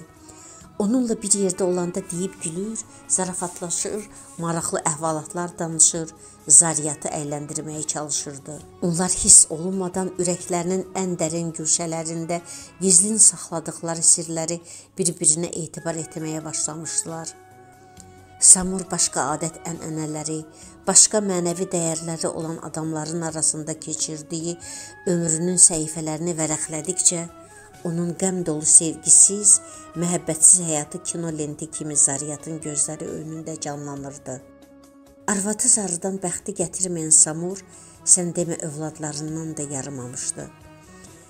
Zaryat qəmli, fərəhsiz həyatından Samura söhbət açırdı. Nədənsə bu adama etibar edirdi. Əmin idi ki, Samur onu başa düşəcək, ağır acılarına biganə qalmayacaq. Zaryat onun təsəllilərinə ehtiyac duyurdu. Ömrü qəmlə köklənmiş Samur, kədərin dadını yaxşı bilən, bütün görkəmindən, varlığından pərişanlıq yağan bir insan özgənin dərdinə biganə qala bilərdimi? Özü də Zaryatın. Onlar elə hey danışırdılar. Ən pəşmürdə hisslərini, ən məhrəm duyğularını da bir-birindən gizlətmirdilər. Gah Zaryat gildə, gah da Samur gildə bir məşğuliyyət tapır, başlarını qarışdırırdılar. Bir yerdə olmağa bəhanə axtarır, bəhanəni asanlıqla tapırdılar. Onlardan olsaydı heç evdən çölə çıxmazdılar. Zaryatın etirazlarına baxmayaraq Samur arada səhərlər bazara gedir, lazım olan ərzağı, meyvə tərəvəzi alıb gətirir, Zaryat isə onlardan yemək hazırlayırdı. Hər ikisinin çox xoşladığı vaxt gecə saat 10-dan sonra ətrafda gediş-gəliş azalanda Zaryat gildə tut ağacının altındakı stolun arxasında oturub çay içə-içə söhbət etmək idi. Əslində onlar bütün günü həmin saatların həsrəti ilə yaşayırdılar. Gecə saat 2-yə, 3-ə kimi otururdular. Günlər bulutsuz, yağışsız keçirdi. Bu, görünməmiş şey idi. Adətən həftə 8, mən 9 yağış yağan Qusarda əsl yay idi. Avqust bircə damcı yağış yağmadan keçirdi. Aydın, işıqlı yay gecələri bir-birindən gözəl ötüşürdü. Unudulmaz saatlarla dolu mənalı 20 gün başa çatmaqda idi. Ayrılıq soyuq nəfəsini ara-ara hiss etdirirdi. 20 gün ömür deyildi axı. O, başlandığı kimi sona da çatmalı idi. Beləcə 20 gün ötdü. Zaryata da, Samura da elə gəldi ki, bu 20 gün 20 an qədər ani oldu. Bir göz qırpımı qədər sürətlə keçdi. Hər nə idisə 20 gün artıq keçmişdə qalmışdı. Sabah Samur geri dönməli idi. Sabah o, yenidən doğma ocağını tərk edib gedəcəkdi. Sabah günorta onlarda yenə də qonum-qonşu yığışacaqdı. Samuru təntənə ilə yola salacaqdılar. 3 gün idi ki, Zaryat başda olmaqla qonşular buna hazırlıq görürdülər. Doğma yurdunu həmişəlik tərk edib gedəcək həmvətənlərini layiqincə yola salmaq üçün hər şey əvvəlcədən düşünülmüşdü. Bunlar sabah baş verəcəkdi. Bugün isə 2 qonşu son dəfə bir yerdə şam edəcəkdi. Zaryat boğazına qurğuşun kimi yapışmış qəhəri udub yerindən qalxdı. Acı hisslərin təsirindən yaşarmış gözlərini silib pəncərəyə yaxınlaşanda yerindəcə donub qaldı. Pəncərədə bir dəstə çöl çiçəkləri var idi. Ağ, sarı, qırmızı, mavi çiçəklər otağa bir huş edici qoxu gətirmişdi. Zaryatın dodağı qaşdı. Ürəyinə qəmli bir sevinc yayıldı. Samurun işidir. Öz-özünə pıçıldadı. Saata baxdı. Səhər saat 7-nin yarısı idi. Çiçəklərin dalınca haçan gedib, deyə fikirləşdi. Onları güldəmə qoyub, dönə-dönə qoxladı. Ürəyinə qəfil çökmüş kədərin təsirindən yerindən tərpənə bilmirdi. Ağlamaq, ürəyindəki acı kədəri boşaltmaq istəyirdi. Əli heç nəyə yatmırdı. Həmin gün nə Zaryatın, nə də Samurun eyni açıldı. Samur gün ərzində bircə dəfə də Zariyat gilə keçmədi. Zariyat isə mətbəxdən çıxmadı. Dünəndən şərtləşmişdilər ki, axşama kimi hərə öz işi ilə məşğul olsun, Toran qovuşanda Samurgildə son şam yeməyinə otursunlar. Zariyata elə gəlirdi ki, ömründə bu qədər əzablı, bu qədər dərdli günü olmayıb. Fikirləşəndə ki, sabah axşam bu evdə yenidən tək-tənha qalacaq, mənasız, fərəhsiz günlərini yalqız yaşamaq məcburiyyətində olacaq, aləm gözlərində qaralırdı. Onun üçün sabah hər şey öz mənasını itirəcəkdi. Həyatda cəzbedici daha heç nə tapmayacaqdı. Hönkürməkdən özünü güclə saxlayırdı. 20 gündə onun bütün həyatını dəyişdirmiş, varlığını alt-üst etmiş Samurun sabah çıxıb gedəcəyini fikirləşəndə ürəyi partlamaq dərəcəsinə çatırdı. 20 gün əvvəl Samur gəlməsəydi, onun tənha, dərdli ürəyində bitib qolbudaq atmasaydı, kökləri ruhuna işləməsəydi, geniş şaxələrini varlığına sarımasaydı, Zariyat öz sakit, mənasız, kimsəyə gərək olmayan həyatın bir dəhri başa vuracaqdı. Gür, coşqun, təlatümlü, burulğanlı hisslər ona əzab verməyəcəkdi. Amma bu 20 gün onu dəyişmiş, doğma münasibətə, şirin duyğulara möhtac, xoş kəlmələrə tamarzı ürəyinə qəmli sevincin kövrək közərtilərini gətirmişdi. Hər kiçik təmasdan bu közərtilər alova çevrilirdi. Zariyat ömründə ilk dəfə diqqət, qayğı, şəfqət, mərhəmət və mehribanlıqla əhatə olunmuşdu. Samur onun hər sözünə, hər hərəkətinə, hər baxışına həssaslıqla yanaşırdı. Ürəyindən keçən hər arzunu sözsüz başa düşürdü. İndi bütün bunlar xəyala dönəcəkdi. Bir ömür boyu keçirmədiyi coşqun hisslərin axarına 20 gündə düşmüş Zariyat, sabah bunların şirin xatirəyə dönəcəyini düşündükcə bu ədalətsizliyə, bu insafsızlığa dözə bilmirdi. Ömründə ilk dəfə xoşbəxtliyin nə demək olduğunu anlayan Zariyat dərk edirdi ki, sabahdan o yana həyat ondan ötürü öz mənasını itirəcək. Axşam qonşu evdən tanış, doğma mahnının melodiyası ətrafa yayılanda Zariyatın ürəyi tel-tel oldu. Dürüyə onun yarasının üstünə duz səpirdi. Aguada, oxara yarvun aguada, rahada, oxara yarsun rahada. Birazdan Samur həyətdə göründü. O, dalğın və fikirli idi. Zariyatı kədərlə süzüb, bizə keçəkmi, deyə soruşdu. Yeməkləri daşımaq lazımdır. Zariyat qazanı ona verdi. Birazdan şam süfrəsi açılmış, stolun üstünə növbə-növ dadlı yeməklər düzülmüşdü. Zariyat oturanda Samur bayaqki valı yenidən qoyub onun qarşısında diz çöktü, zarafatla. Gözəl qız, icazə ver səni rəqsə dəvət edim, dedi. Məmnuniyyətlə, cavan oğlan. Zariyat zarafatla cavab verib ayağa qalxdı. Onlar musiqinin ahənginə uyğun ağır-ağır süzürdülər. Samur sol əli ilə Zariyatın belindən tutmuş, sağ əlinə isə onun əlinə almışdı. Bir-birinə qısılıb rəqs edirdilər.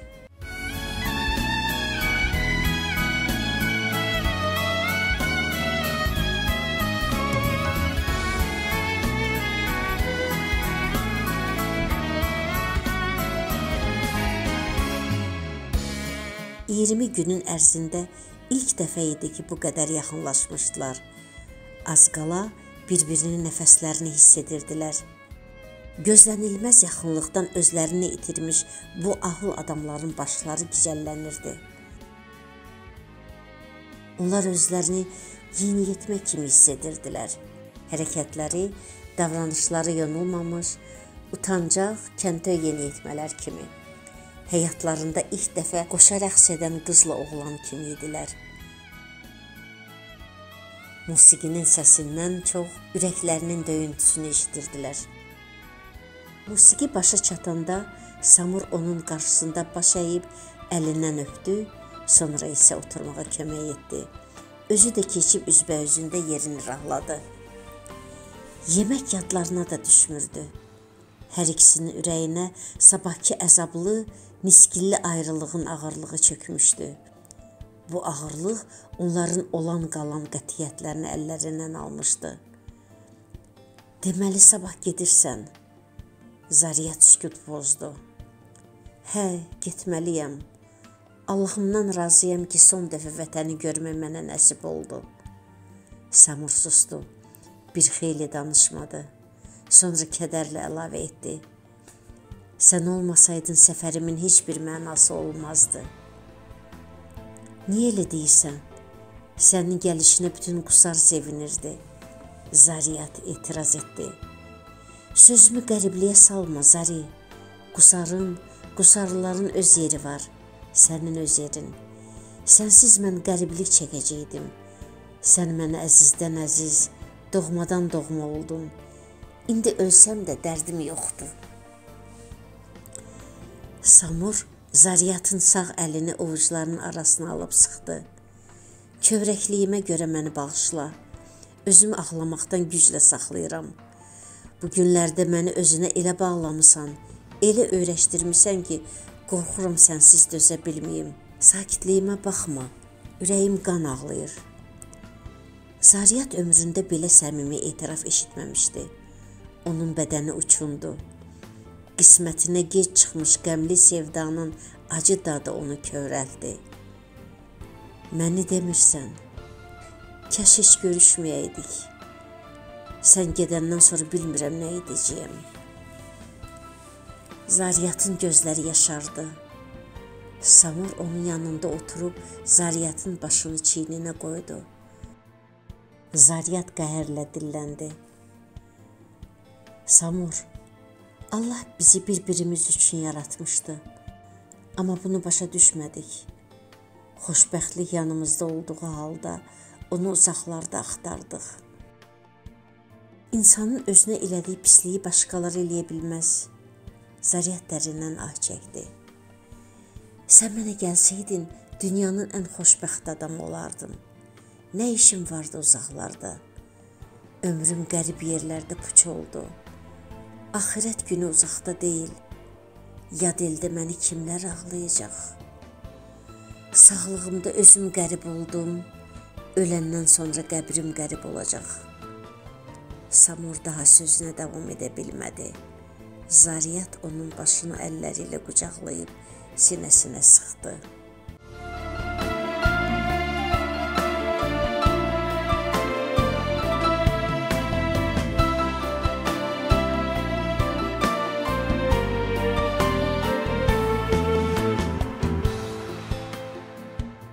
Dan yeri yavaş-yavaş sökülməkdə idi. Onların şam süfrəsi toxunulmamış qalmışdı. Dünyada ən əziz, ən doğma insanlara çevrilmiş bu iki ağıl adam ürək ağrısı ilə, qəribə bir təlaşla səhərin necə açıldığına tamaşa edirdi. Zari, bir şeydə özümü xoşbəxt sanıram. Bu dünyada niskilli, ürəyi qubarlı getməyəcəyəm. Sən mənə xoşbəxtliyin nə demək olduğunu anlattın. Sənin yanında olmaq, səsini eşitmək, bişirdiyin dadlı yeməkləri yemək, yuyub ütülədiyin paltarları geyinmək əsl səadət idi. İnsanın xoşbəxt olması üçün o qədər də çox şey lazım deyilmiş. Sən gələnədək mən yalnız ölüm haqqında düşünürdüm, Samur. Sakit, rahat bir ölüm arzulayırdım. Həyat artıq mənim üçün heç bir məna kəsb etmirdi. O məni özünə çəkmirdi. Yorulmuşdum, yaşamaqdan bezmişdim. Amma sən mənim yaşamaq eşqimi təzədən gözərtdin. Bu 20 günü bütün ömrümə dəyişmərəm. Onlar bir-birinə qısılıb oturmuşdular. Bu anlarda onlar üçün zaman, məkan, yaş anlayışları mövcud deyildi. Gec gəlmiş mühəbbət onların küskün, üzgün ürəklərində son şölələrini alışdırırdı. Bu mühəbbətdə qışda açılmış bahar çiçəklərinin qəmli ətri var idi. Bu şirin, bihuş edici qoxu nə isə anlaşılmaz duyğular yayırdı. Amma bahar çiçəklərinin nə ömrü var ki? Başqalarının yanında səninlə xudahafizləşə bilməyəcəyəm. Yaxşısı budur, indi ayrılaq. Samurun səsi elə bil quyunun dibindən çıxırdı. O, titrəyən çənəsini, yanaqları boyu axan göz yaşlarını gizlətmək üçün Zariyatı bağrına bastı. Əlvida Zari, əlvida Qusar, əlvida vətən.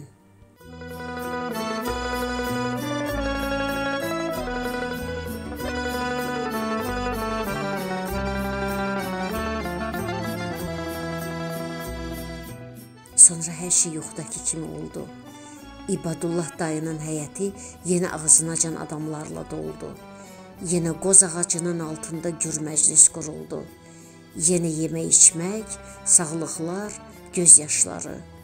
Qonağa yaxşı yol arzulayanlar bir gecənin içində arıqlayıb, ovurları batmış, biraz da qocalmış Samuru qucaqlayıb ona son dəfə xoş sözlər deyirdilər.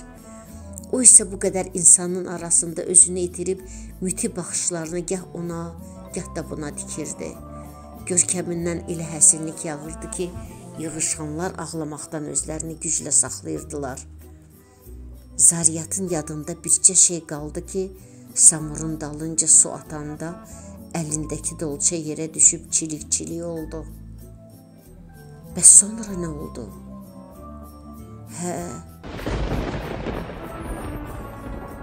Sonra göy guruldadı, yağış başladı.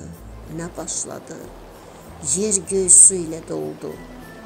Qusarda çoxdan belə yağış yağmamışdı.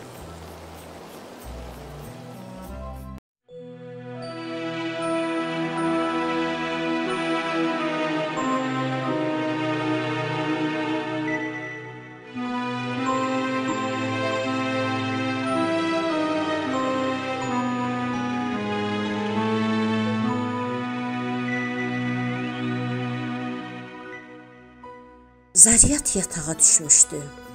Çoxdan bəri onu tərk edib getmiş saysız hesabsız ağrılar yenidən bədənini bürümüşdü. Əslində ağrımayan yeri yox idi. Bütün əzaları sızıldayırdı. Yeriməyə, hərəkət etməyə taqəti yox idi. İştahı tamam küsmüşdü. Dilinə gün ərzində bir dilimdə çörək dəymirdi. Amma bunlar ağrı idimi? Zariyatın yorğun, üzgün, küskün könlünün ağrılarının yanında bunlar nə idi ki? Qəlbin ağrıları qədər əzablı, istəmli nə ola bilər? Ağrıyan onun ruhu idi, inləyən, qan ağlayan onun ürəyi idi. Amma bundan heç kəs xəbər tutmayacaqdı. Belə şeyləri dilə gətirib demək olardımı? Özü də bu yaşda. Həyat daha onu cəlb etmirdi. Səhərin açılması, günəşin çıxması, axşamın düşməsi, yağışın yağması, bütün bunların ona heç bir istisi soyuğu yox idi. Heç kəsi arzulamır, heç kimlə görüşmək, söhbət etmək istəmirdi. Məhəmmədi tamam unutmuşdu. Elə bil bu adda adamla yerli dibli tanışlığı olmamışdı. O yadından çıxmışdı. Uşaqları üçündə əvvəlki kimi darıxmırdı. Onlar sarıdan heç bir nigarançılığı yox idi. Bilirdi ki, vəziyyətləri yaxşıdır, işləri qaydasındadır. Gözlərinin qarşısında səhər-axşam, gecə-gündüz yalnız bir adamın xəyalı canlanırdı. Bu adam Samur idi. Əslində onun yadından çıxdığı an olmurdu. Onun sifətinin hər cizgisi, gözlərinin hər ifadəsi, dediyi hər söz, hər kəlmə yadına düşürdü. Onunla bağlı hər əhəmiyyətsiz xatirə də onun üçün qiymətli idi. Samur onun fərəhsiz həyatına kövrək, titrək bir sevinç gətirmişdi. Ümidsiz qəlbində qəribə bir ümidin rişələrini cücərtmiş, sonra da onları kökündən qoparıb tarmar edib getmişdi. Samur onun sevgiyə təşnə ürəyinə gecikmiş məhəbbətin əzab, işgəncə dolu atəşini salıb getmişdi. Zariyat yalnız Samuru görmək, onun söhbətlərini eşitmək həsrətində idi. Samur onun gec tapılmış qisməti idi. Amma o, bu qisməti tapdığı kimi də itirmişdi. Bir yerdə olanda onlar qayğısız uşaqlar kimi idilər. bir-birinə xoş sözlər deməkdən, bir-birinin qayğısına qalmaqdan, bir-birinin könlünü oxşamaqdan həzz alırdılar. İndi bütün bunlar keçmişə dönmüş, uzaqlarda qalmışdı. Ötən günlər bir də geri qayıtmayacaqdı. Gəncliyi, sağlamlığı əlindən necə çıxmışdısa, bu son ümidi də eləcə də yoxluğa çəkilmişdi.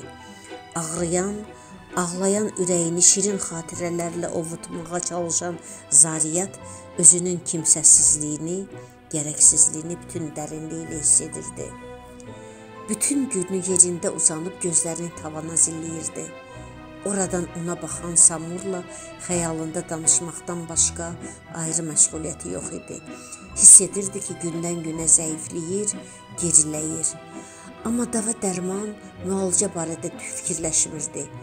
Həkimlər onun dərdinə əlac edə bilməyəcəkdilər. O, sağalmaz mərəzə tutulmuşdu. Özgəyə deyə bilməyəcəyi, dilinə gətirməyə xəcalət çəkdiyi bir dərd idi onun dərdi. Arada onun sakit həyatını uşaqlar dəyişdi. Aybəniz əri və 2 uşağı ilə, Gülbəniz oğlu ilə, Adil arvadı Nərgizlə düz bir həftə Qusarda qaldılar.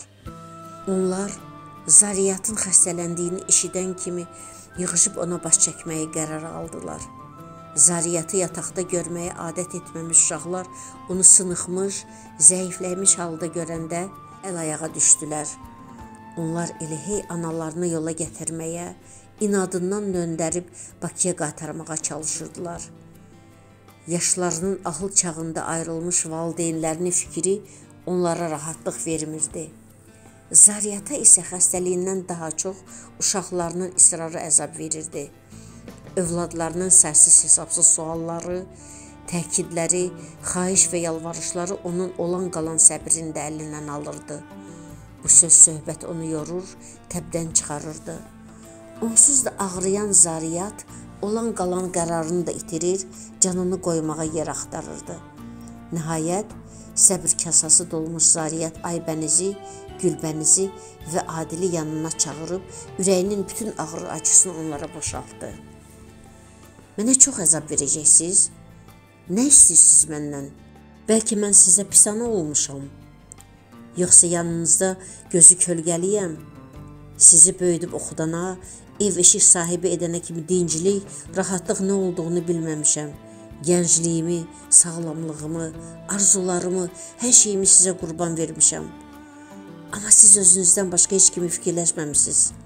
Bir dəfə ağlınıza gəlibmi ki, ananızın da qəlbi var, onu da narahat edən, qərarını əlindən alan şeylər var. Mən sizin hər kiçik tələbinizi, hər böyük arzunuzu can başla yerinə yetirmişəm. Amma siz bircə dəfə mənim dərdli dünyamdan xəbər tutmamısınız. Neynəmək olar? Anayam da. Anaya hər şey demək olar. Ondan hər şey istəmək olar. Onsuz da yox deməyəcək. Özü yeməyib balasını yedirdəcək. Özü geyməyib övladını geyindirəcək. Lazım gəlsə canını da ona qurban verəcək. Bəs bu məhəbbətin, bu dəyanətin müqabilində siz ona nə verirsiniz? Sizi mən belə egoist böyütmüşəm. Heç biriniz mənə dost, sirdaş olmamısınız. Bəs mən dərdlərimi kimə deməliydim? Ömrüm boyu məni alçaltmış, təhqir etmiş, insan yerinə qoymamış, həyatının mənasını gəzib keyf çəkməkdə görən, arvadına kölə kimi baxan atanıza? Bir dəfə maraqlanmısınızmı anamız necədir? Bəlkə ürəyində bir dərdi var. Mən ayağınıza daş dəyəndə də xəbər tuturam. Yanınızdan yel tən kimi özümü sizə çatdırıram. Bəs siz niyə hissiz, duyğusuzsuz? Axı mən də insanam, daş deyiləm, odun parçası deyiləm. Mənim də ürəyim var. Uşaqlar heyrətlə analarına baxır, deməyə söz tapmırdılar. Zariyatın hirsi ötüb keçmirdi. Görürəm narahatsız, cəmaatın dedikodusundan ehtiyat edirsiniz. Qorxursunuz ki, sizə söz gələr. Məni bağışlayın, sizə olan bütün borclarımı artıqlaması ilə ödəmişəm. Sizin mənə borclarınız isə böyükdür. Amma mən sizdən heç vaxt heç nə istəməmişəm. İndi də heç nə ummuram. Mənə hay-hayı gedib vay-vayı qalan bir qarıya nə lazımdır ki? Pensiyamla ömrümün qalan günlərimi bir dəhər başa vuracağım. Təki mənimlə işiniz olmasın. İndiki azadlığımı dünyada heç nəyə dəyişmərəm. İndi olsa da özüm üçün yaşamaq, tapdanmış qürurumu qaytarmaq istəyirəm. Yəni mənim buna haqqım yoxdur. Əgər yaxşı övladsızsa, hamınız atanızın qayğısına qalın, ona hörmət eləyin. Amma bizi barışdırmaq fikrini bir daha ağlınıza gətirməyin. Mənim fikrim qətidir, heç vaxt sözümdən dönməyəcəyəm. Xətrimə dəymək istəmirsinizsə, bir də bu barədə söz salmayın. Zariyat bunları bir nəfəsə dedi. Qəhər boğazını gicişdirsə də ağlamadı. Sözlərini tamamlayanda özünü xeyli yüngülləşmiş hiss etdi. Elə bil üstündən ağır yük götürülmüşdü.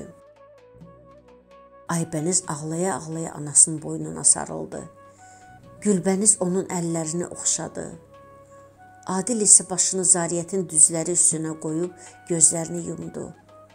Onlar deməyə söz tapmırdılar. Analarının sözlərində ağır iddiamlar var idi. Hərə öz payını götürmüşdü. İndi utandıqlarından Zariyyətin gözlərinin içinə baxa bilmirdilər. Zariyyət uşaqlarının körəldiyini görəndə dözə bilmədi. Sözlərinin onlara ağır təsir etdiyi şəksiz idi.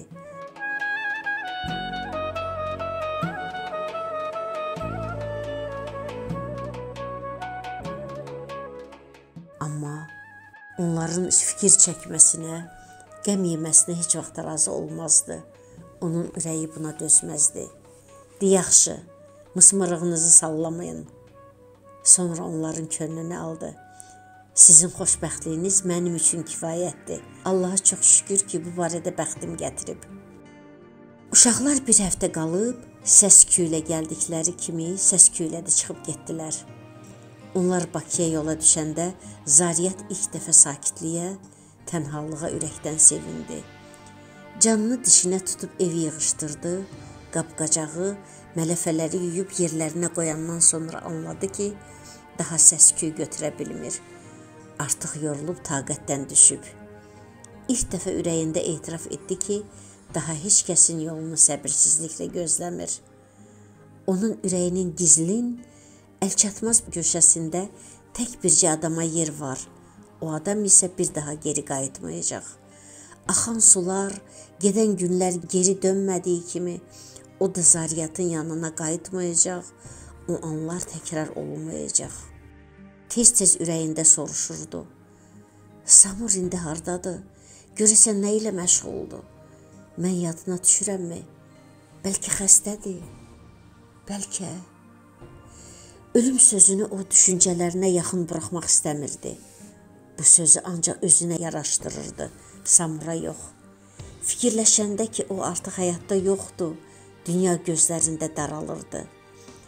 Sonra bu qəmli fikirləri güc-bəla ilə özündən uzaqlaşdırıb, həmin əlçatmazda, ünyetməzdə qalan 20 günün solmaz xatirələri ilə bomboz, dadsız könlünü ovutmağa çalışırdı. Payız aramsız yağışları, cansıxıcı günləri, uzun, soyuq gecələri ilə gəlmişdi. Külək, əlinə fürsət düşən kimi ağacların sarılı, qırmızılı yarpaqlarını yerə salırdı. Qusar küçələri başdan başa xəzəllə örtülmüşdü. Havada payıza məxsus qəribilik duyulurdu. Yağış ara verəndə mavi səmada nizamla uçan quşların həyəcanları səsləri eşidilirdi. İsti ölkələrə köçüb gedən qanadlıların gecikmiş cərgələri göydə görünməz olanda ətrafa yenidən kədərli sakitlik çökürdü. Bu payız axşamı Zariyyət özü ilə heç cür bacara bilmirdi. Niskilli xatirələr onun olan qalan qətiyyətini də əlindən almışdı. Dillə ifadə oluna bilməyən üzücü kədər sarmaşıq kimi bədəninə sarılmışdı. Bu sarmaşıq onu sıxırdı. Ondan heç cür xilas ola bilmirdi. Birdən nə fikirləşdisə, eyvandakı asılqandan asılmış açarı götürüb qonşu həyətə keçdi. İbadullah dayının evinin qapısını açıb içəri girdi. Samur gedəndən buraya qədəm qoymurdu. onu qəribə bir həyəcan bürümüşdü. Qonaq evindəki stolun arxasına keçib bir xeyli hərəkətsiz qaldı. Samurla birlikdə son şam yeməyinə oturduqları bu otaq onu uşaq kimi ağlatdı. Sonra küncdəki patifona yaxınlaşıb onu yandırdı. Samurla kim bilir neçə dəfə qulaq asdıqları valı fırlatdı. Dürəyə Rəhimovanın şirinliklə məlahət, qədimliklə qəm, həzinliklə qəriblik qarışmış səsi elə bir qeybdən gəlirdi. Bundideya ayalarni avavaz ziruxayar çexijez vaya quvazvan Vungilani kanzamani cidarsaz Amma gah oxarayvun aquazvan Bu mahnını Asəf Mehman elə bir Zariyat üçün yazmışdı. Onun sözlərini də, melodiyasını Zariyatın ürəyinə, duyğularına uyğunlaşdırmışdı. Dürüyənin səsi onu tilsimləmişdi. Bu səs onu həm öldürür, həm dirildirdi. O, gah ağlayır, gah gülürdü. Bu səsin sehrinə dalıb hər şeyi unutmaq, ürəyinə çökmüş qədərsiz, sahilsiz kədəri özündən uzaqlaşdırmaq istəyir, amma buna gücü çatmırdı. Kim bilir, neçə dəfə idi falı oxudurdu, neçənci dəfə idi Dürüyə onu səsinin dalğalarında uzaqlara, lap uzaqlara aparırdı.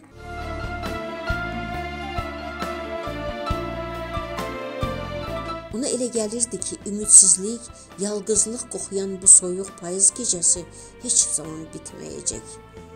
Ona elə gəlirdi ki, bu həyəcanlı tufanlar, çılğın qasırğalar qəlbini heç zaman rahat buraxmayacaq. Ona elə gəlirdi ki, coşub daşan hissləri, sel gələndə məcrasından çıxan, sahilləri yuyub aparan dəli sular kimi heç zaman yatağına dönməyəcək. Ona elə gəlirdi ki, bu qəmli payız gecəsi ötüşməyincə o özünə gəlməyəcək, yenidən sakitliyə qovuşmayacaq. Ömründə heç kəsi heç zaman indi Samuru arzuladığı kimi arzulamamışdı. Neçə aydan bəri xəyallarına hakim gəzilmiş Samurun yenidən evdə, onun qarşısında zuhur etməsi üçün, onu son dəfə görməsi üçün həyatını belə verməyə hazır idi. Təki onu bir də görəydi. Təki onunla heç olmasa bircə dəfə üz-üzə oturub söhbət edəydi. Təki bu görüş olaydı. Hərdən ürəyində acı-acı gülürdü. Gör mən nə arzulayıram. Mənim hansı arzum həyata keçib ki? Sonra öz-özünə təskinlik verirdi. Nə yaxşı ki, Allah bizə arzulamağı qadağan etmir. Xəyallarımızın, fikirlərimizin ixtiyarını başqasına vermir. Nə yaxşı ki, niyyət etməkdə, ümid etməkdə azadıq. Nə yaxşı ki, heç olmasa xəyallarımızda xoşbəxt ola bilirik. Nə yaxşı ki, xəyallarımızda sevirik və heç olmasa bu haqqı bizim əlimizdən alan yoxdur. Birdən anasının mehriban, nurlu çöhrəsi gəlib gözləri önündə canlandı. Zariyat uşaq ikən anası tez-tez deyərdi. İnsan həyatda bir şeyi çox, lap çox istəsə, mütləq ona çatacaq. Bir şərtlə ki, arzulamaqdan bezməsin. Zariyat, bəs mən istəyimə niyə çatmıram? Mənim həyatda bundan böyük arzum olmayıb axı, deyə fikirləşib acı-acı güldü. Başını əlləri üstə qoyub, gözlərini yumdu. Yuxu onu apardı.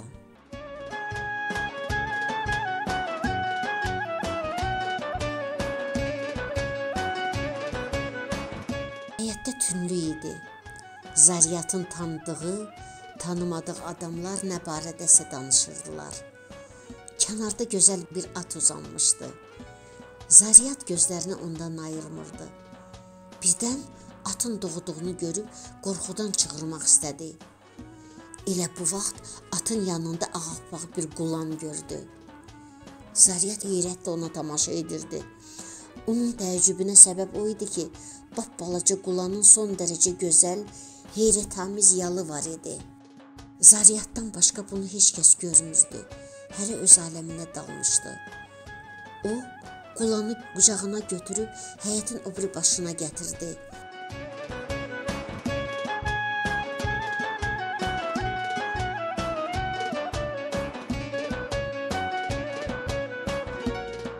Gözlərini açanda ürəyinə xoş bir duyğu yayıldı.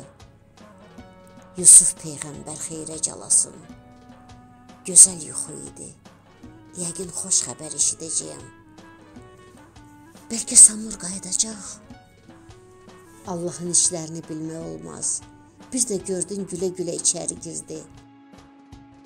Qapı açılanda Sariyat diksinib yerindən dik atıldı. Heyrətdən böyümüş gözləri ilə qapıda dayanan adama baxdı. O idi Samur.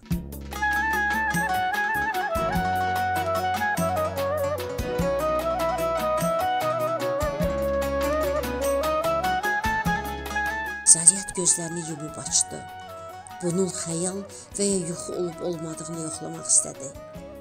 Amma yox, belə nə xəyal ola bilərdi, nə də yuxu. Samur onun qarşısında dayanıb sevinç və kədər qarışmış baxışlarını Zariyatın ağlamaqdan şişmiş gözlərinə dikmişdi. Xoş gördük Zari. Sənsən Samur? Mən gəldim. Həmişəlik qayıtdım. Mənə acığım tutmur ki. Acığım tutmur? Sevincdən ağladığımı görmürsənmi? Hər ikisi ürəklərində sevgi üçün qalmış boşluğu doldurmaq istəyirdi. Buna onların haqqı var idi. Dürüyənin səsi bu dəfə nikbinlik yayırdı. Aguada, oxarayar bun aguada. Rahada, oxarayar sun rahada. Aqada, yapara vivan aqada. Aguada bun oxaray zazya.